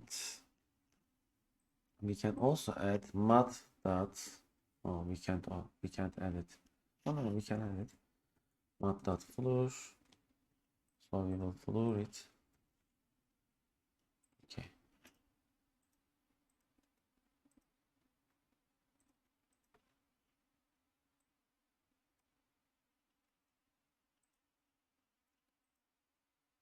All right.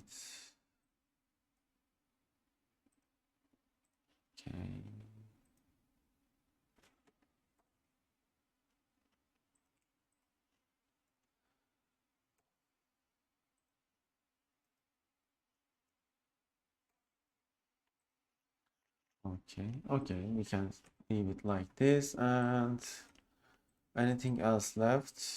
Source code. Okay, there is URL, and URL will be the crowded URL. Okay, and what else there is? URL hash will be normalize URL and sh206. Okay. Anything else we need?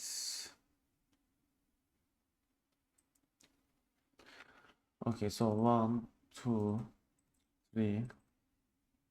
Okay, there are 2 discover dates. We don't need to duplicate.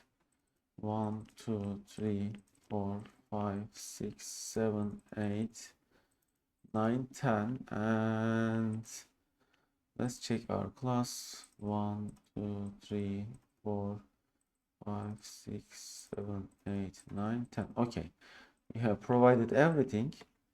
Now we will save it in our database, like here.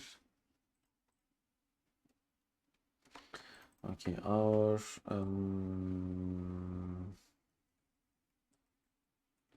database is named like this. Okay, there is context entry. In this case, it will be like this. State, and what we have is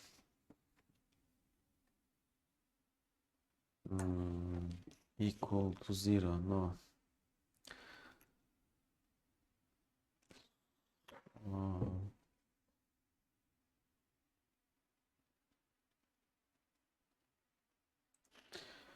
This is not the way it can work for us.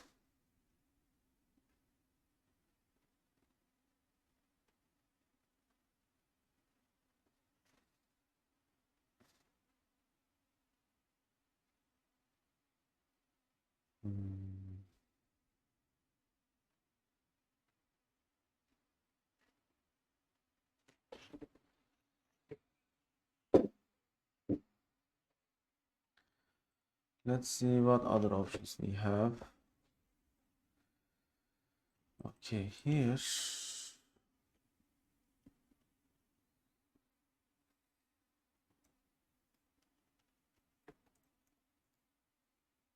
Let us add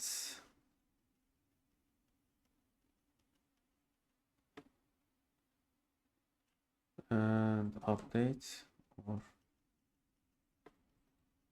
how do we update it? Let's use add. I wonder if it will work when updating. So I'm not sure, we will test it.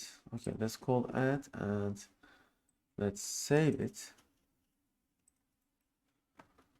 And before do that, I will not reset the database anymore. Okay. And let's get the results from our URLs. Okay, it's empty. And let's get the tools editor.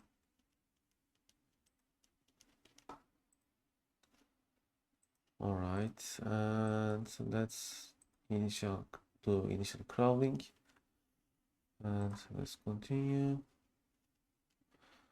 Okay, no error, and let's see.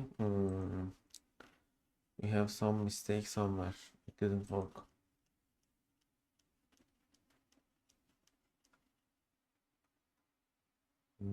Why? Why we have?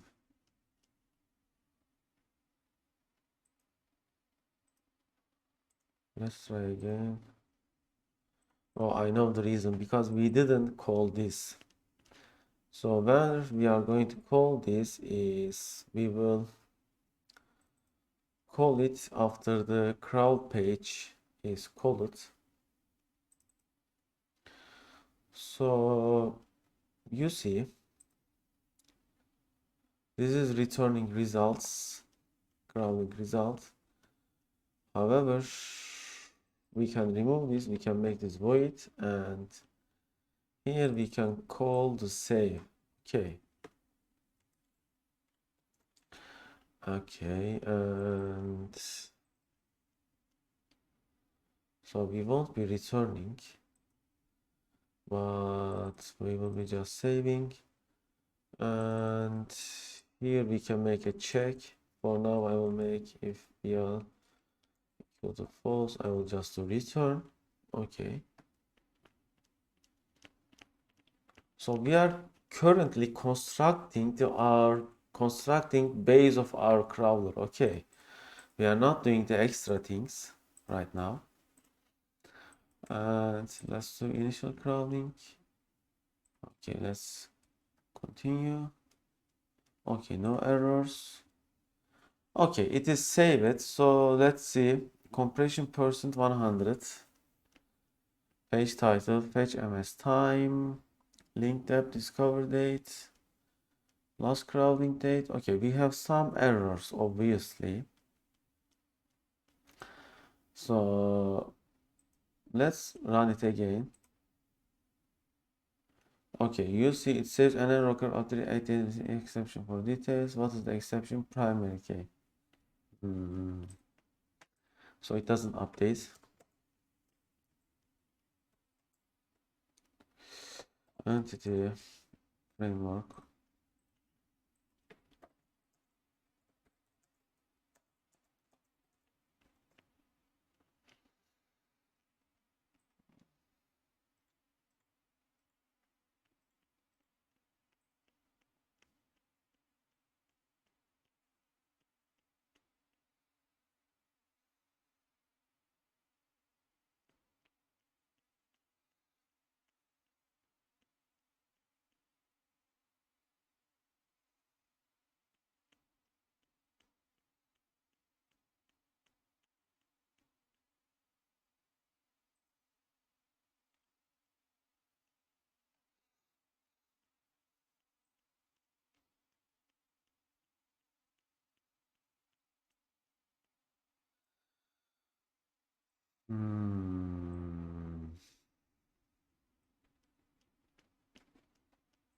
Okay, by default this will be null, so I think we can make it like this.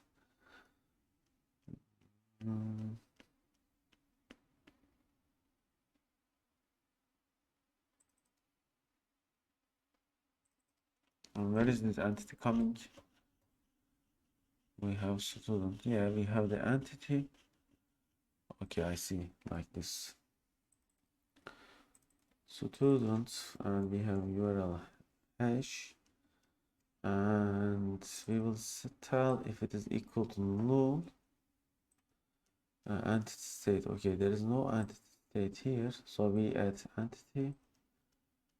Okay, and okay, let's try like this. We haven't fixed the errors yet, but we will do, don't worry. Okay, let's try again.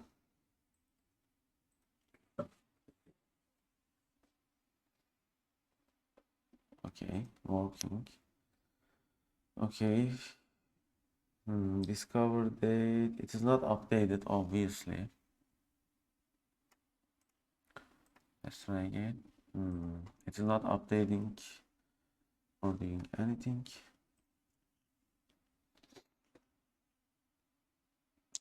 Let's see what is the cause of our error.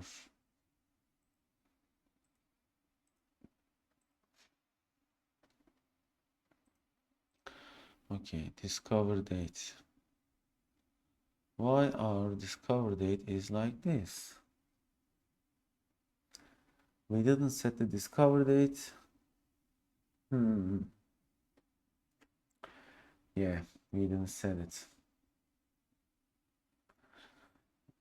Because if it is null, then we have to set it as, okay.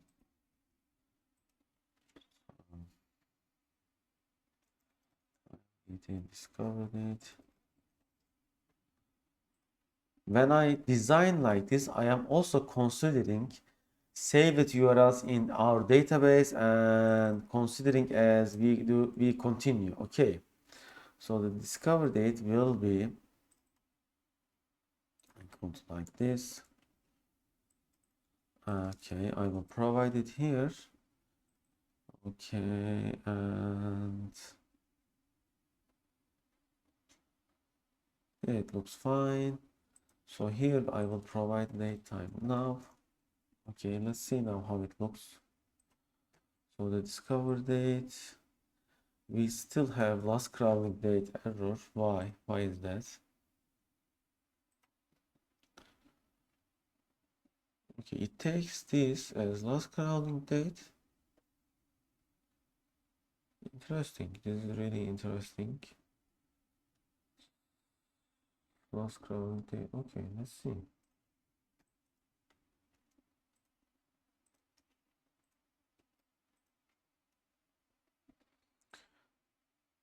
I see it is correctly set. It says it has throat Alex. Okay, it is set. Fine. So why it is not updating in the database? Okay. So the state is set as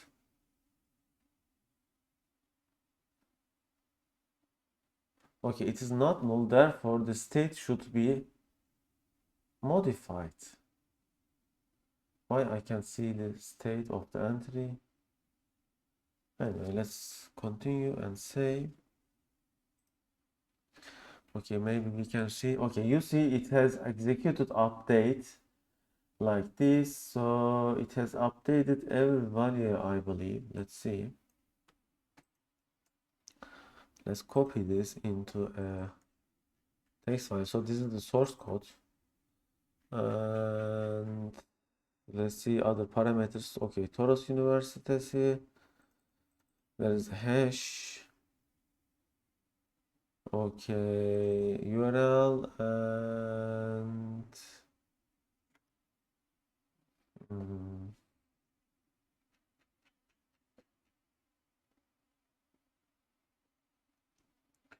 interesting. Okay, discover date updated or not? No, it doesn't update last crawling date or discover date. Why? Why is that? Why it is not updating? Because the discover date is set like this, and last crawling date is set like this. Okay. Okay, there is error. I think the error is this. Okay. So I need to get the context state somewhere here. Yeah, I see now. Okay, so we need to modify it like this. And the crowded URL is where? Here. We will set it. So when we do entry, it checks the latest values from the database. Therefore, it was overriding our setup. Okay. Not anymore it will override. Therefore, it will set the newest values. And if it exists, it will be set as modified and it will update the database. If not, it will add it to the database. Let's see. I will show you in a moment. You see our interface is frozen. Okay, so what error did we get? Okay, primary key, the duplicate is found. But the state should be set as modified. Why? Why?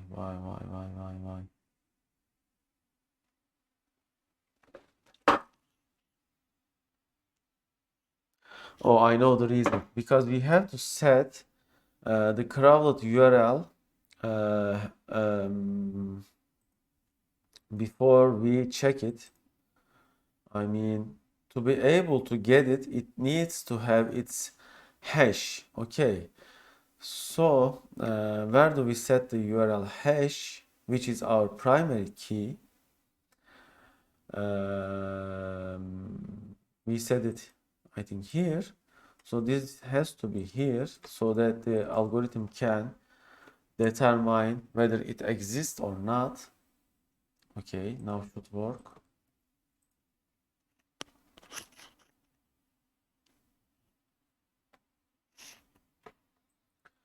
Okay, let's try. Right. Okay, no errors. Okay, and discovered it saying. Okay, it is still same. This is so annoying.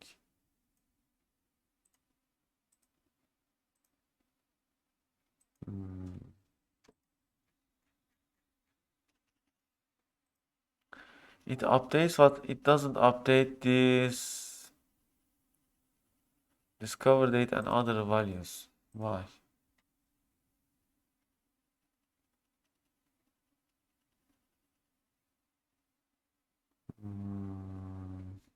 I think I know why.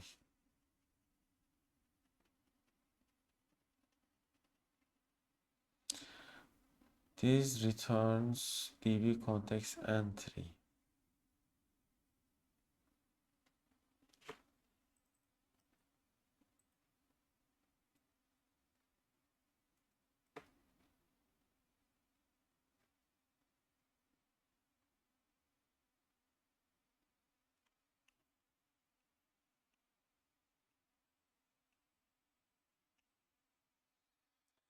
Yeah, because currently we are not set it to entity. Okay, I will fix it. Let me check the answer here.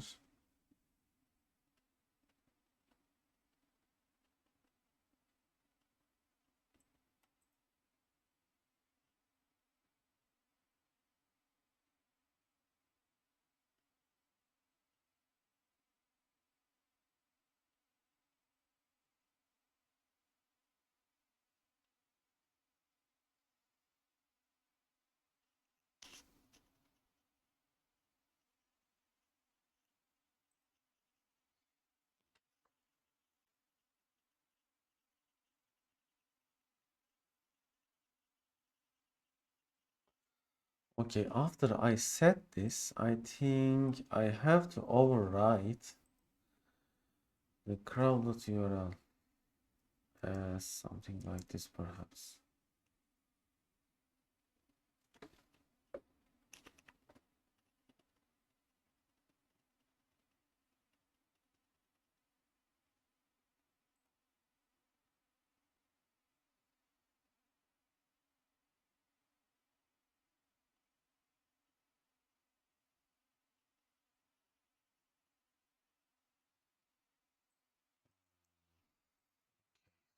Oh, this is not answer we are looking for.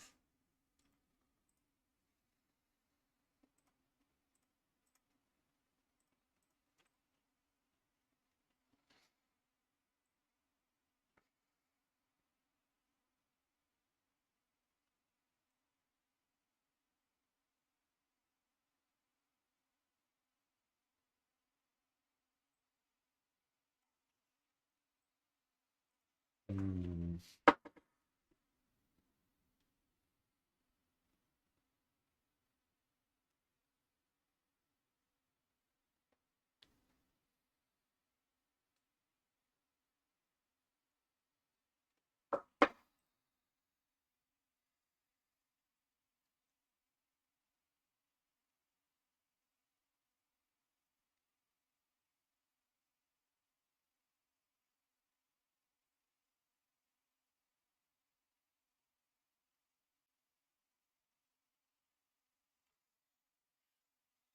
Okay, I think I get the idea what it is if you ask. So before we do decide whether it exists or not, what we need to do is context. Let's say if context select. Okay, URL hash equal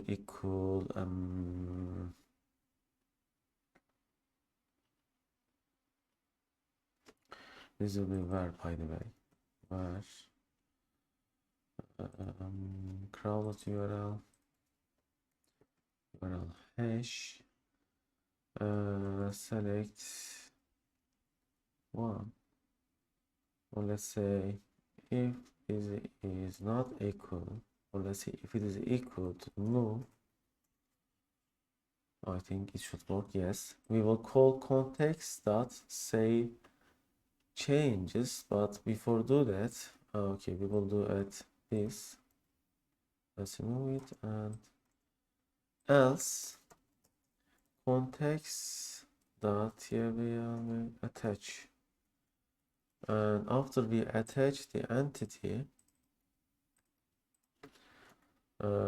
we can, I think,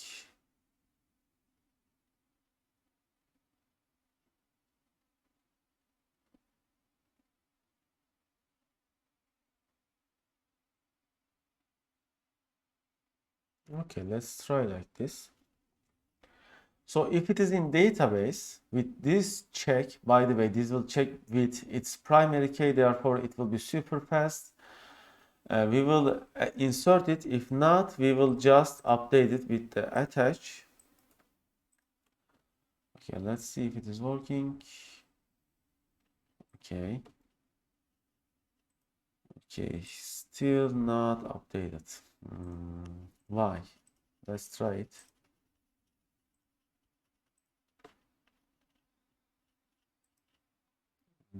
Okay. So it has attached, and after the attachment, we need to do something, I think. We need to set its state as modified somehow. Okay, attach, and then, yeah, this is what we are lacking right now. Okay, so after this else method, it has to be something like this. And entry crowd URL state. Okay, since we have attached it, it should work. Okay, let's run. Because if we don't set the state modified, it will not update in the database. You see, Entity Framework provides us easiness, but you need to get used to its syntax. I have never used Entity Framework before with this much details. Actually, I was always writing my codes as traditional because it is faster. Okay, and not still updated. What we are missing? Okay, what we are missing? Let's see. Okay, our values are up to date here, and we set the state modified, and we save changes, but when updates, it doesn't update discover date. Okay, when using select, it selects. So this update fails, I see. But it is incorrect. This shouldn't be the way it is.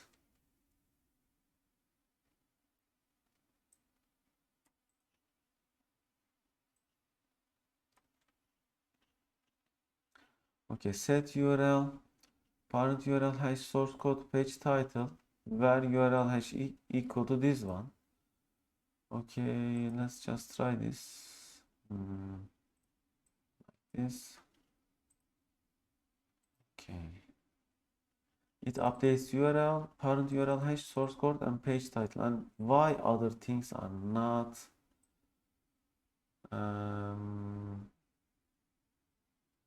updated, modified?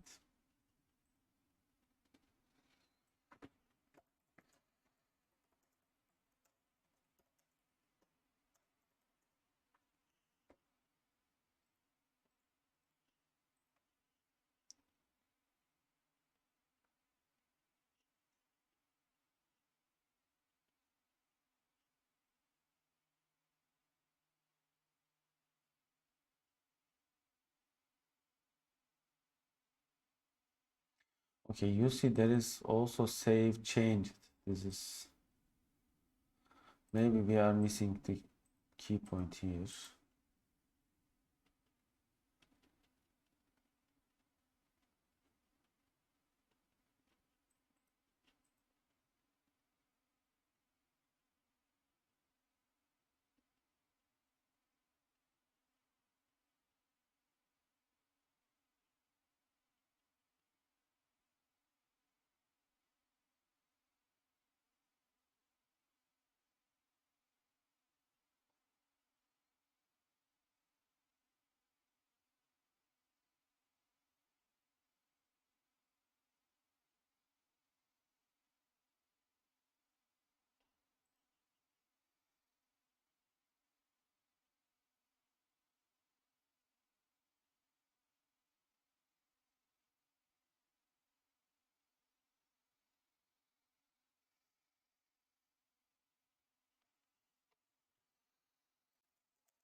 Okay, so let's see why attach is not working.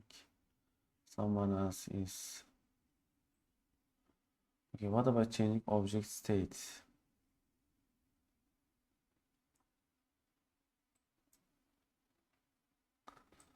Oh, I see. So this is the changes with Entity Framework 6, which we are using. Therefore, it was not working. So context entry, crowd, but it is the same. Why not working? Let's try this way.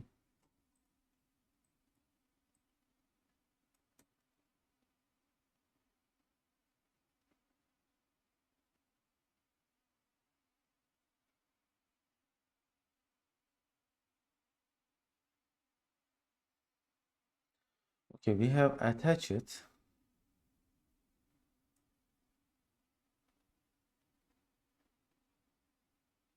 attach.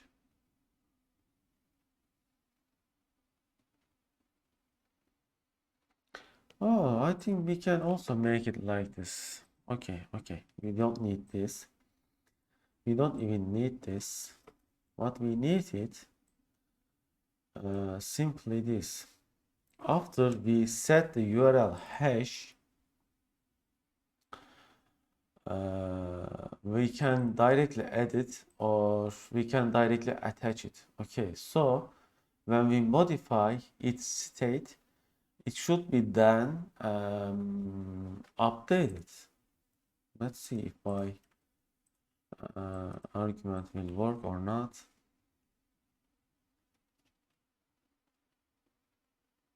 Let's see. Okay, it is still not working.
I think I have a better idea. Okay, so what we are going to do is insert equal to false, then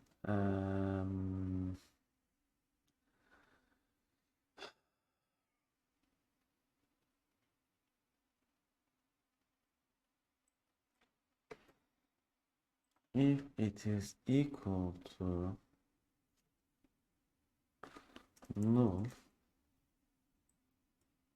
it will be like this. If not, we will use like this. Not attach, but we will just use this.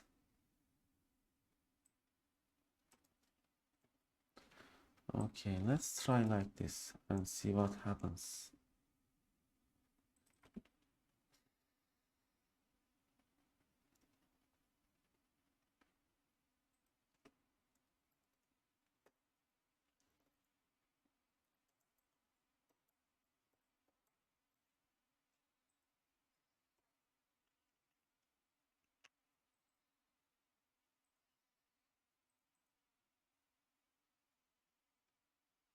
Okay, this is work. This should work.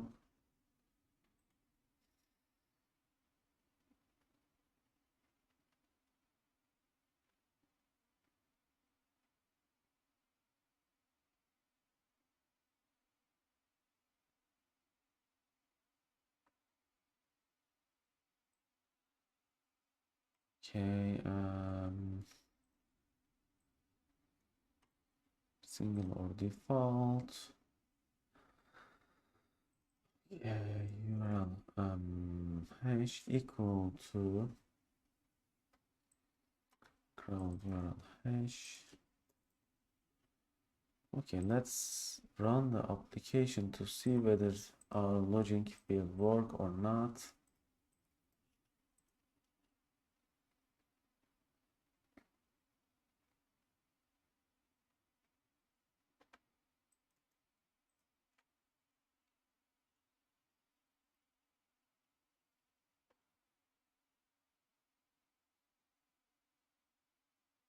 Okay, so it has returned from the database, then we changed things and we did update. Let's see.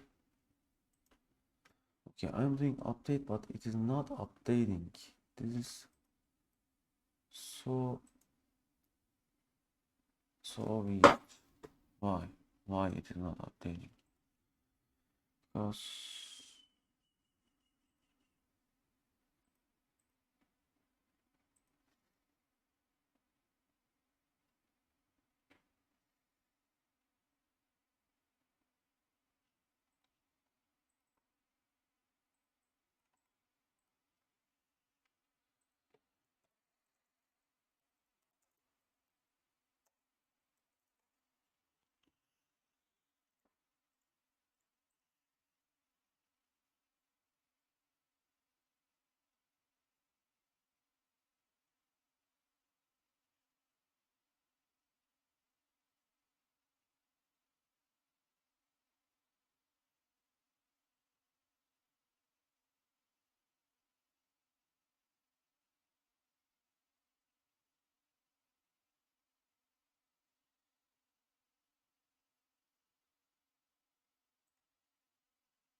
why not working?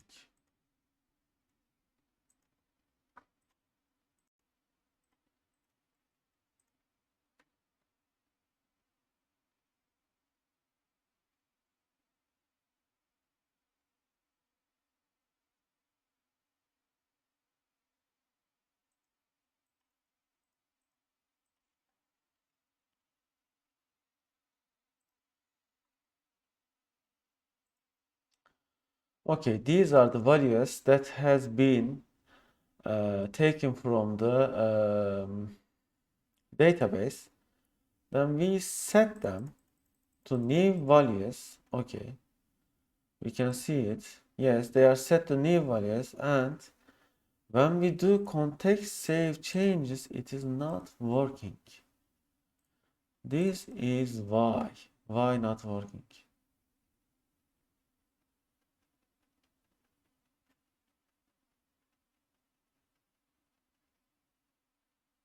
Hmm.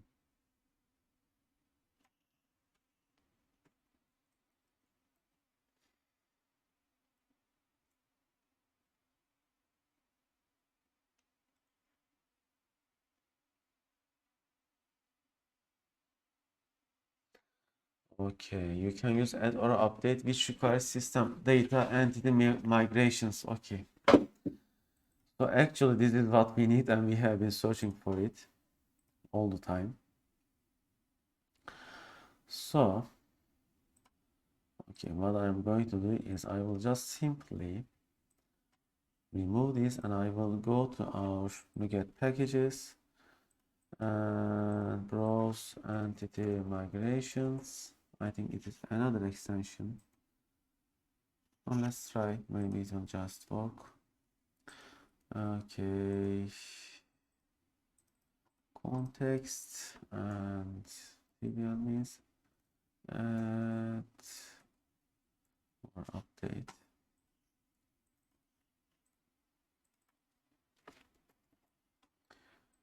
And let's see what will it suggest us.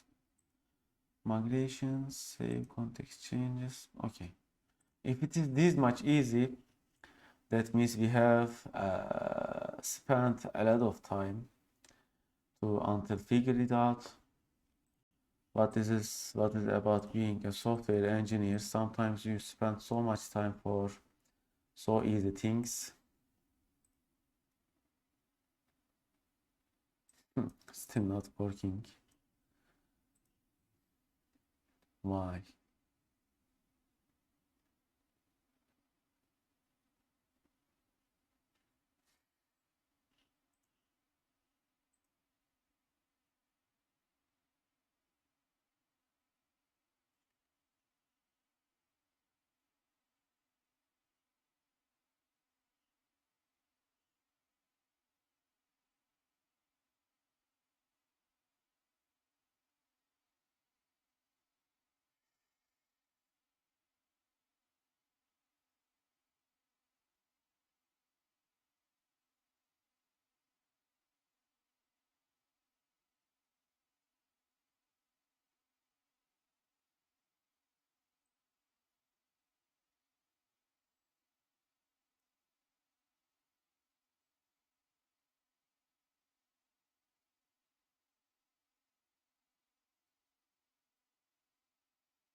is important when we first create an object. Existing key, current value, set new object. Okay, this didn't work as well. So let's try.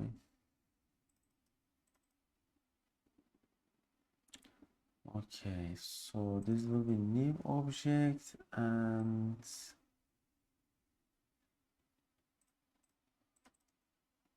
yeah, it will be same. Let's try like this. I wonder if it will work or not. We have a primary key, therefore it should work, but I'm getting always some errors. How do we clear this? Okay.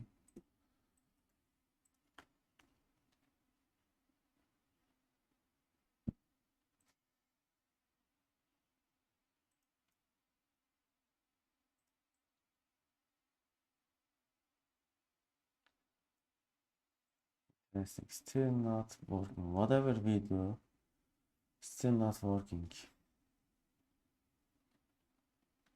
Why it is this much hard to update some entity?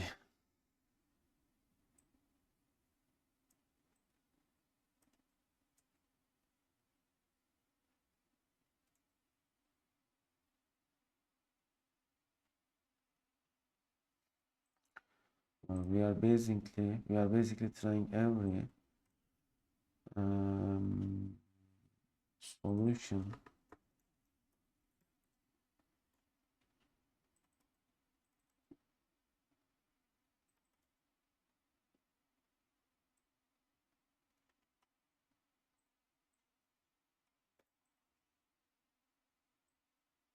Let's try this way as well.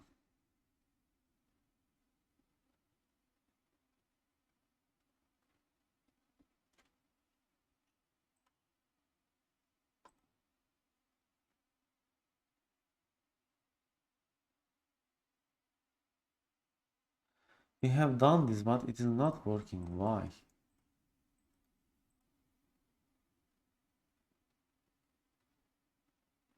Okay, it didn't throw an error, but still did not update.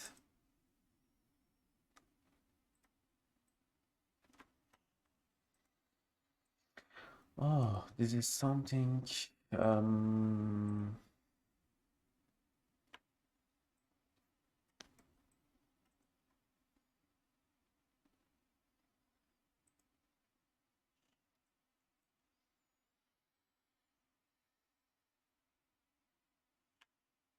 Yeah, let's try like this. Maybe we need to set state modified, then make changes. I'm not sure.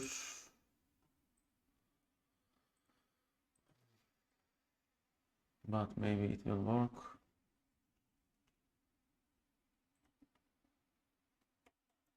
Whatever I do, it never updates. It never updates. Okay, I only see the select. Where is the update? Okay, update is here.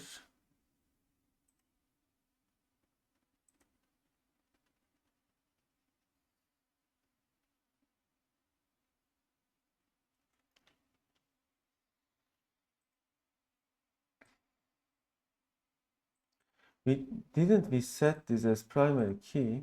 Yeah, we did set it as primary key. So why it is not updating?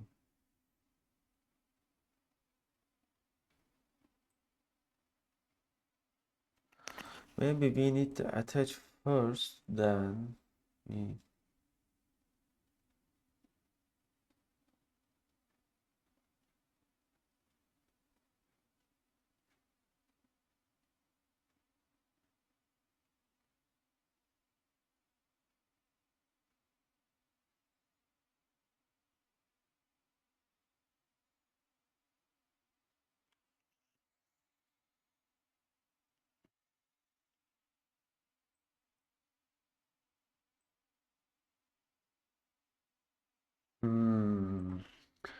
okay, it says we have to attach first. Okay. So if it exists, then We need to use attach. Okay.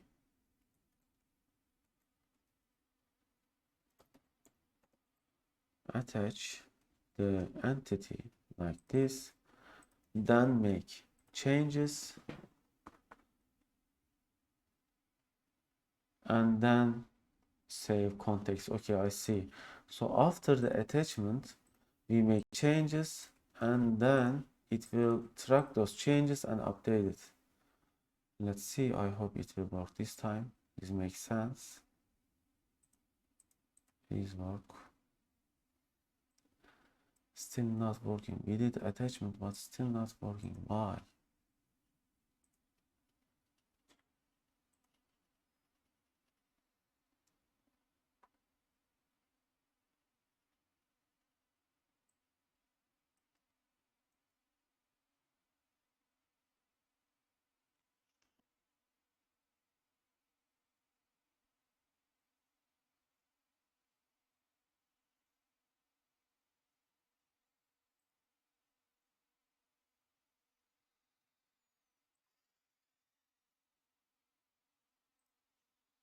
Okay, we set attach, we set state. We do everything, but still not working. Do I need to set this again? But I shouldn't, we have to.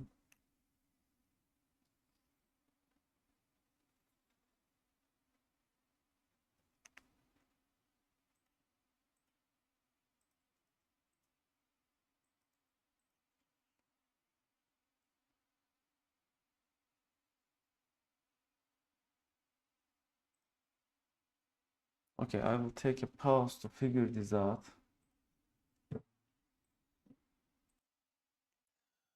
Okay, I have noticed something that it is only updating values that are not that do not have default values. You see parent URL hash, source code, page title, compression percent, and these are the values that do not have default values. So if you remember, for default values having units, we have set storage generated pattern as computed. So what does this mean when I check it?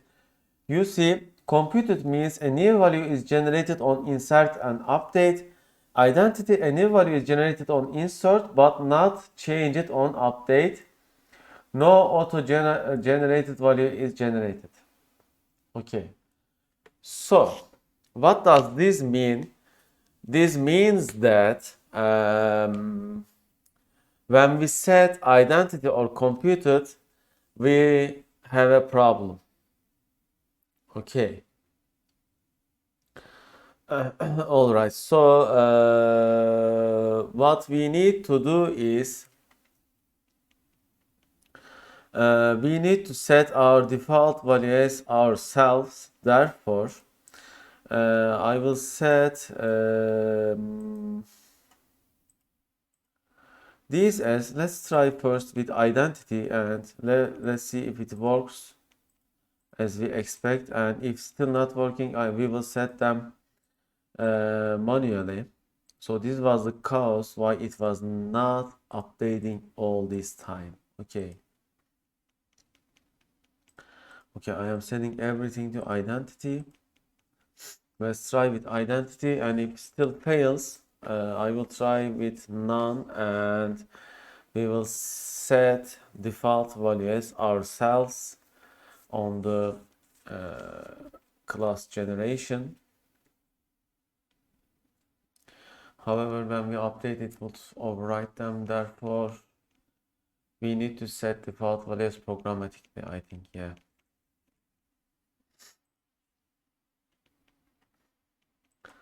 Okay, so let's try.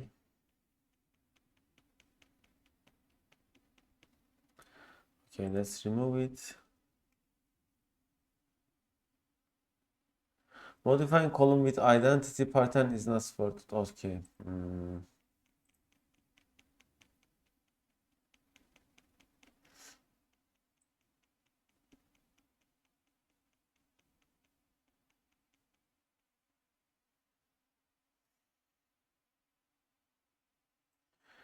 Okay, so we have to set them none. Therefore, we have a problem. Yeah, we need to set them none. None. And there is entity key. Okay, no. Okay, there is default value. I think we need to set the default value here. So the default value will be 0. Yeah, looks like we need to set the default value here. It doesn't get the default value from the database. Why?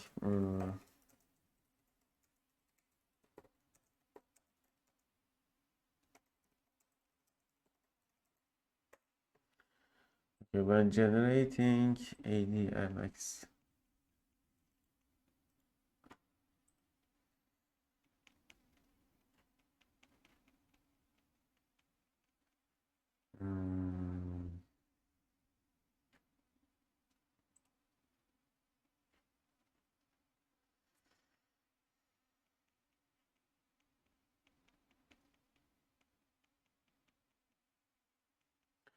Use the EF reverse Poco template. What is open ADMX button storage and pattern?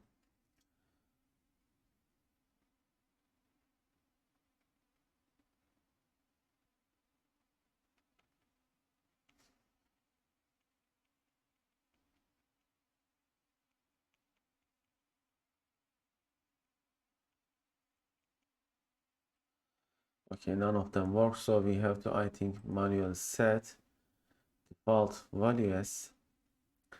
Okay, I will do it. So fetch MS time by default 0, compression percent by default 100, and what else? Last crawling date by default.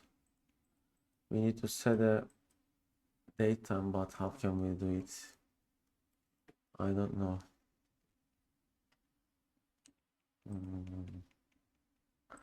Link depth level. Okay.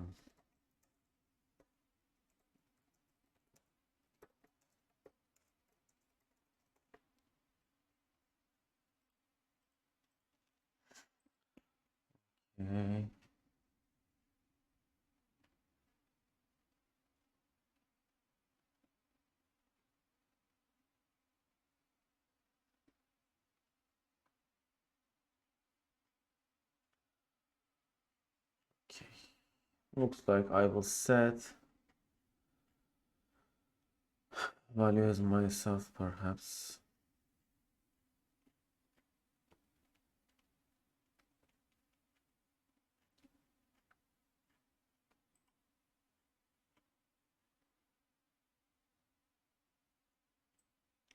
When we add this, it is causing problem when we update.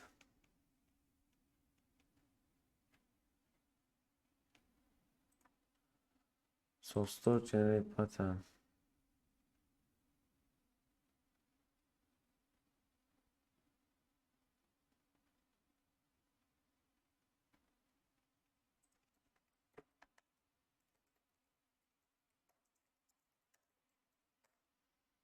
Dang it.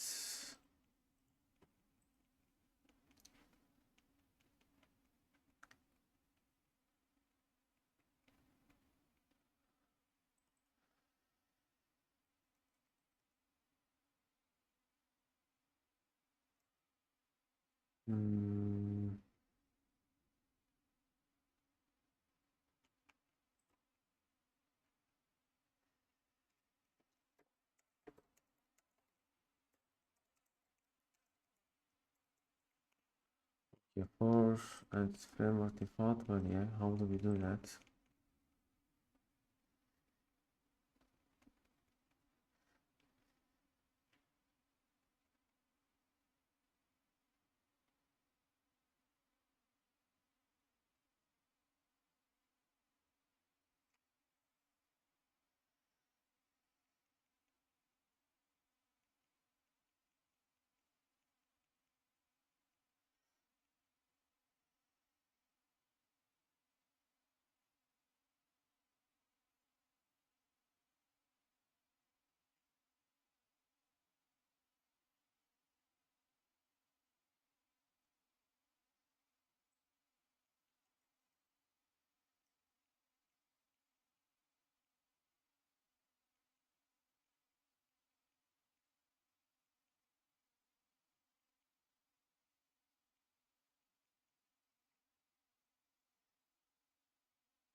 Okay, it doesn't seem easy, so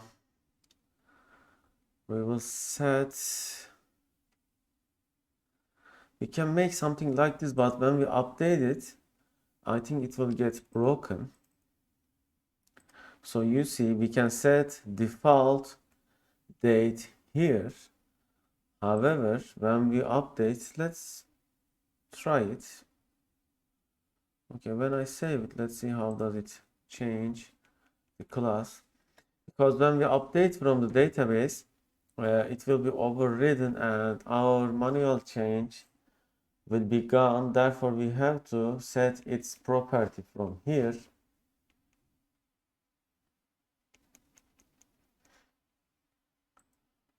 Okay, so okay, now it is using default values inside here. I think we can set it here. So let's try this dot. Which values we have here as default? Compression 100 true. Fetch time don't have. Fetch time 0 true. And source code and date time. Okay, for the date time, it is last crawling date. Last crawling date will be equal to new date time 100 00. Okay. And when I save it, how will it be updated here? Okay, let's see.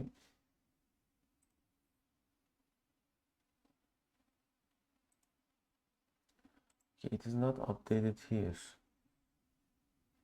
Update model from database, generate database from model. Can we update properties from model?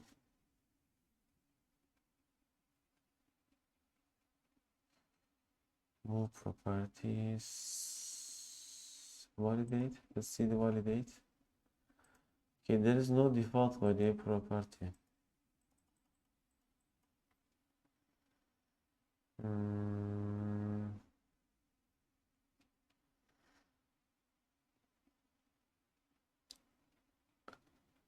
How to?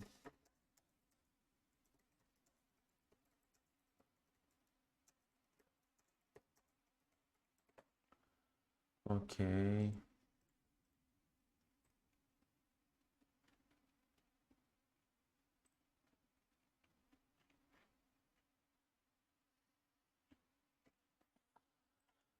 When I update this from the database, I wonder if it will remove my manual overriding here. Okay, which was, well, let's find it. Okay, here we have a manual coding, and when we say, I wonder if it will be overridden.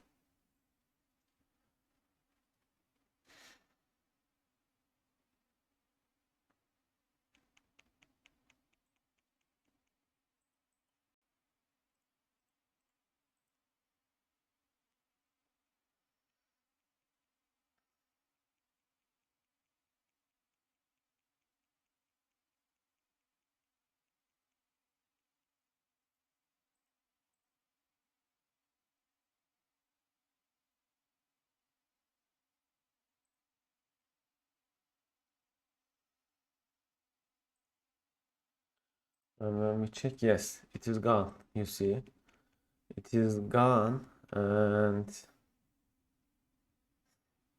therefore we need to set it somewhere else.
What else we can make?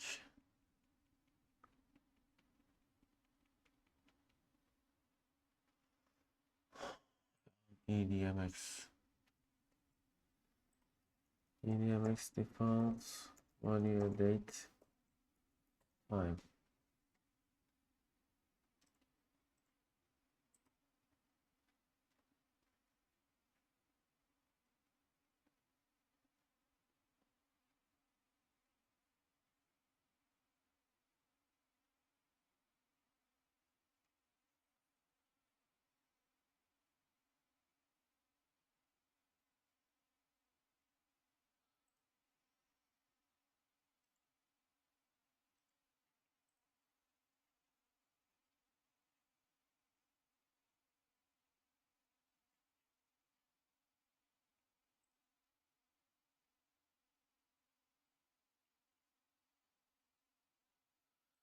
Let's try this code on here as default value and see how it works.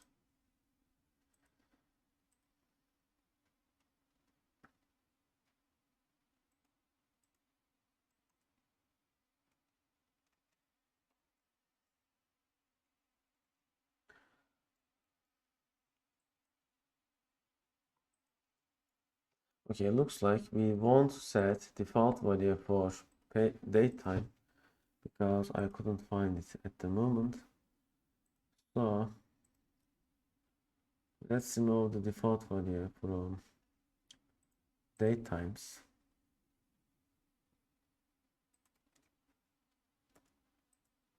Because looks like no one did before. If I set it like this, I wonder what will happen. Since it is daytime, it should throw an error. Oh, maybe we can provide ticks. Yes, it may work with ticks. Ticks. Let's try. Okay, dates. Let's try 00000900. Ticks, something like this. And okay, it says, oh, okay, it's showing the format here. Nice, nice, very nice. So let's copy this. Now we get the idea of default format. Okay, it is like this, so we can compose our default datetime here. Okay, 900 and 01, 01, 01, 01, 01, 000, and it doesn't matter, so it will automatically try to convert this to datetime, I believe. Okay, so the discover date will not have a default datetime. We will provide it ourselves, so I'm deleting it from here. And last crawling date may have a default date time. Okay, here, so it is about how we design our system.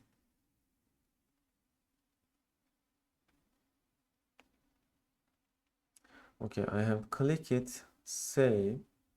So it is right now saving. And let's see if any errors happens.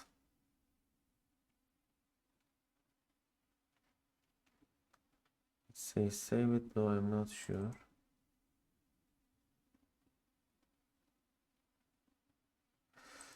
It is still not saved.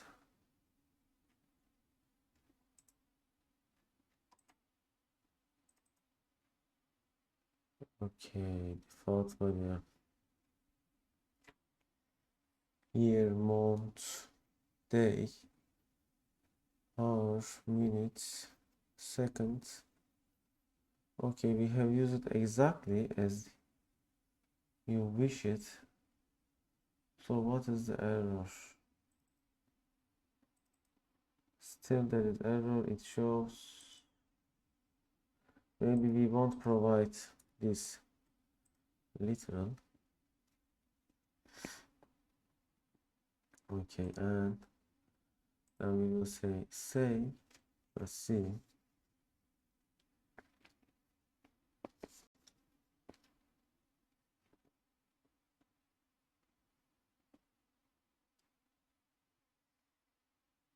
Here we have provided the value exactly as it is. It still says, oh, there is another, maybe we have forgotten. None, default value 0. Okay, it was caused by this. Yeah, this will be none. Okay, so let's save again.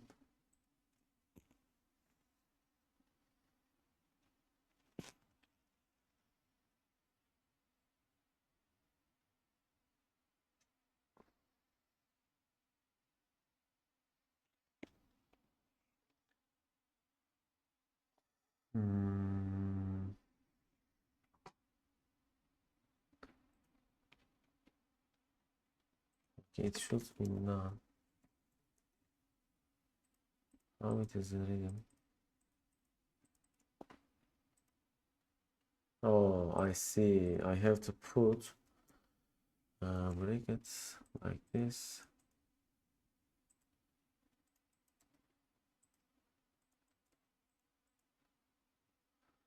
And here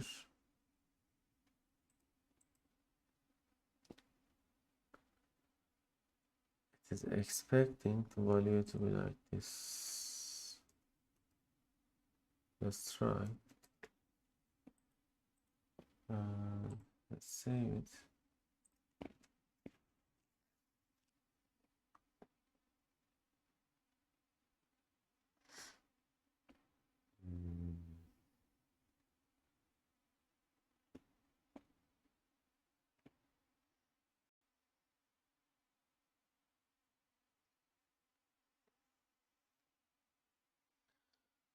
It is still saying that none is not valid. It says this is not valid as well. Okay. Documentation, there is long description, summary. Okay, let's update the model from database and let's just remove the date time default so it's not supporting probably. You see, when you use entity framework you are somewhat limited, and okay, now how we are going to remove them.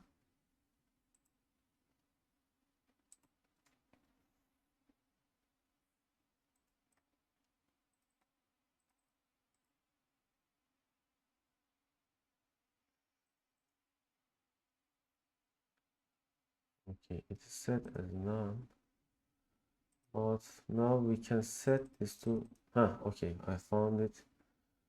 And when I click default value, okay, still not reset. Okay, there are commands.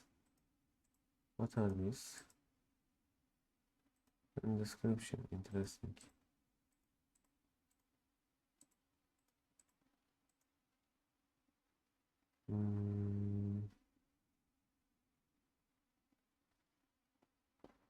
Okay, let's save it.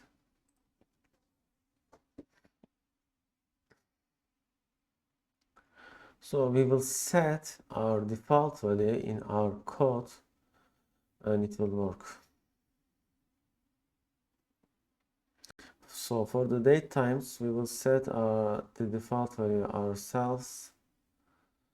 Let's see if there is any other error. They are going. Discover date none. Compression 100 none. Source code none. Pascal link date. Okay, it says it has a precision which is weird. Maybe it is the default way. Okay, when we run the application, let's see if there is any other error. Okay, no errors. Okay, now it will update the database. However, we need to now set the default values for insert.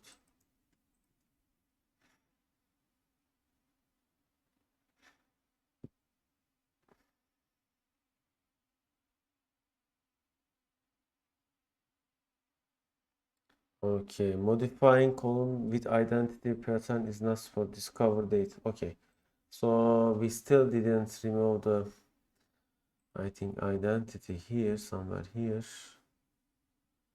Discover date. Yeah, this has to be none. When we set it computed, it doesn't allow us to update it. So let's say you have a value that will be never changed again.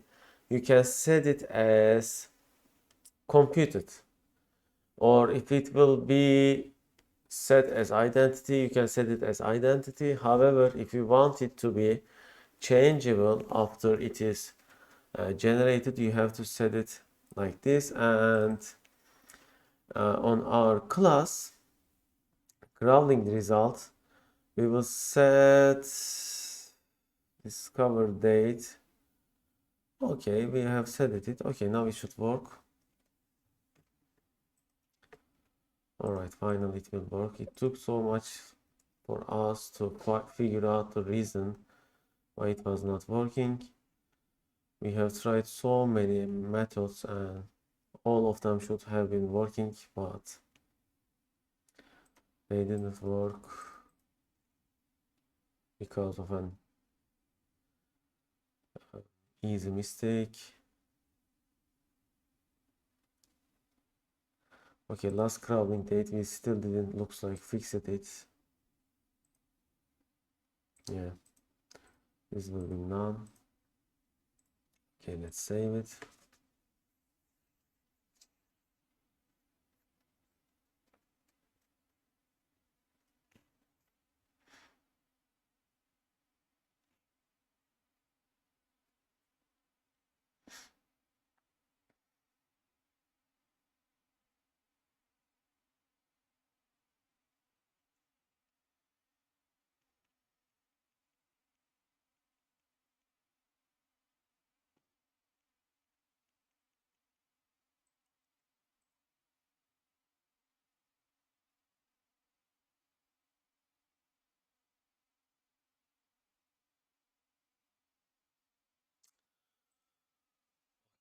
Like,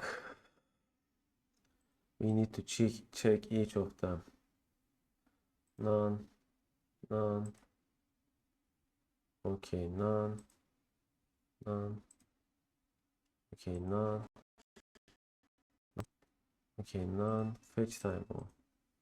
Still identity. Let's set it none, none, and none. Okay, finally. Finally.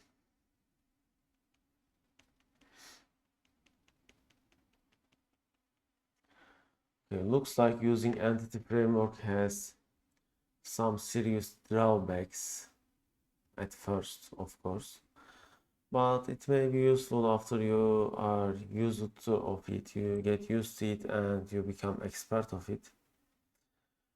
But learning new things is not bad. It is useful for us. So let's try. However, it's really different from old school. Okay, updated and link depth level, last crawling date updated, fetch time updated, and compression. Okay, very nice. So let's try this page heading.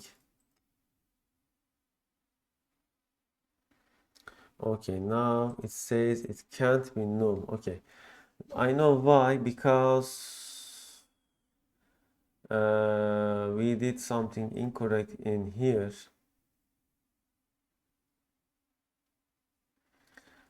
Okay, what we did is this command is incorrect.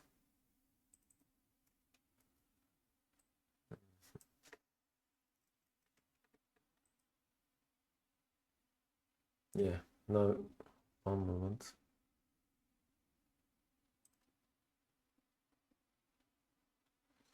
Okay, how we check it?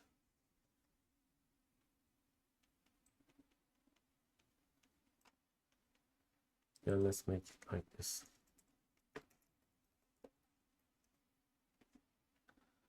Something like this. If it is null, it will be like this, else it will be like this. Okay. All right, let's try.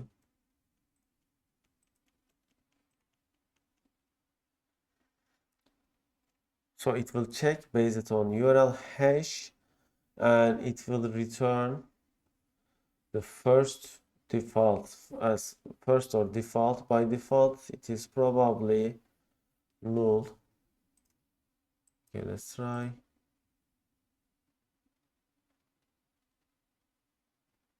Okay, let's check it out. Okay, it is added. You see URL hash, discover date, last crawling date, fetch time. Let's refetch and see if updated. Okay, updated and fetch time is much lesser. All right, I think this is enough for today. It has been already 3 hours.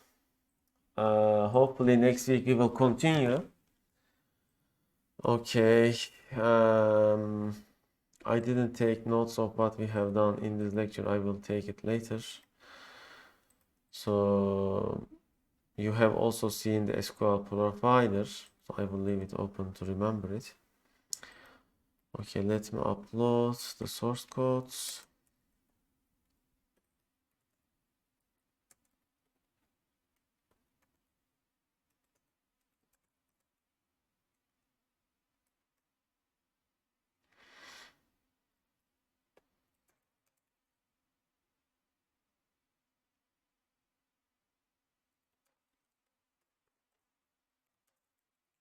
Okay.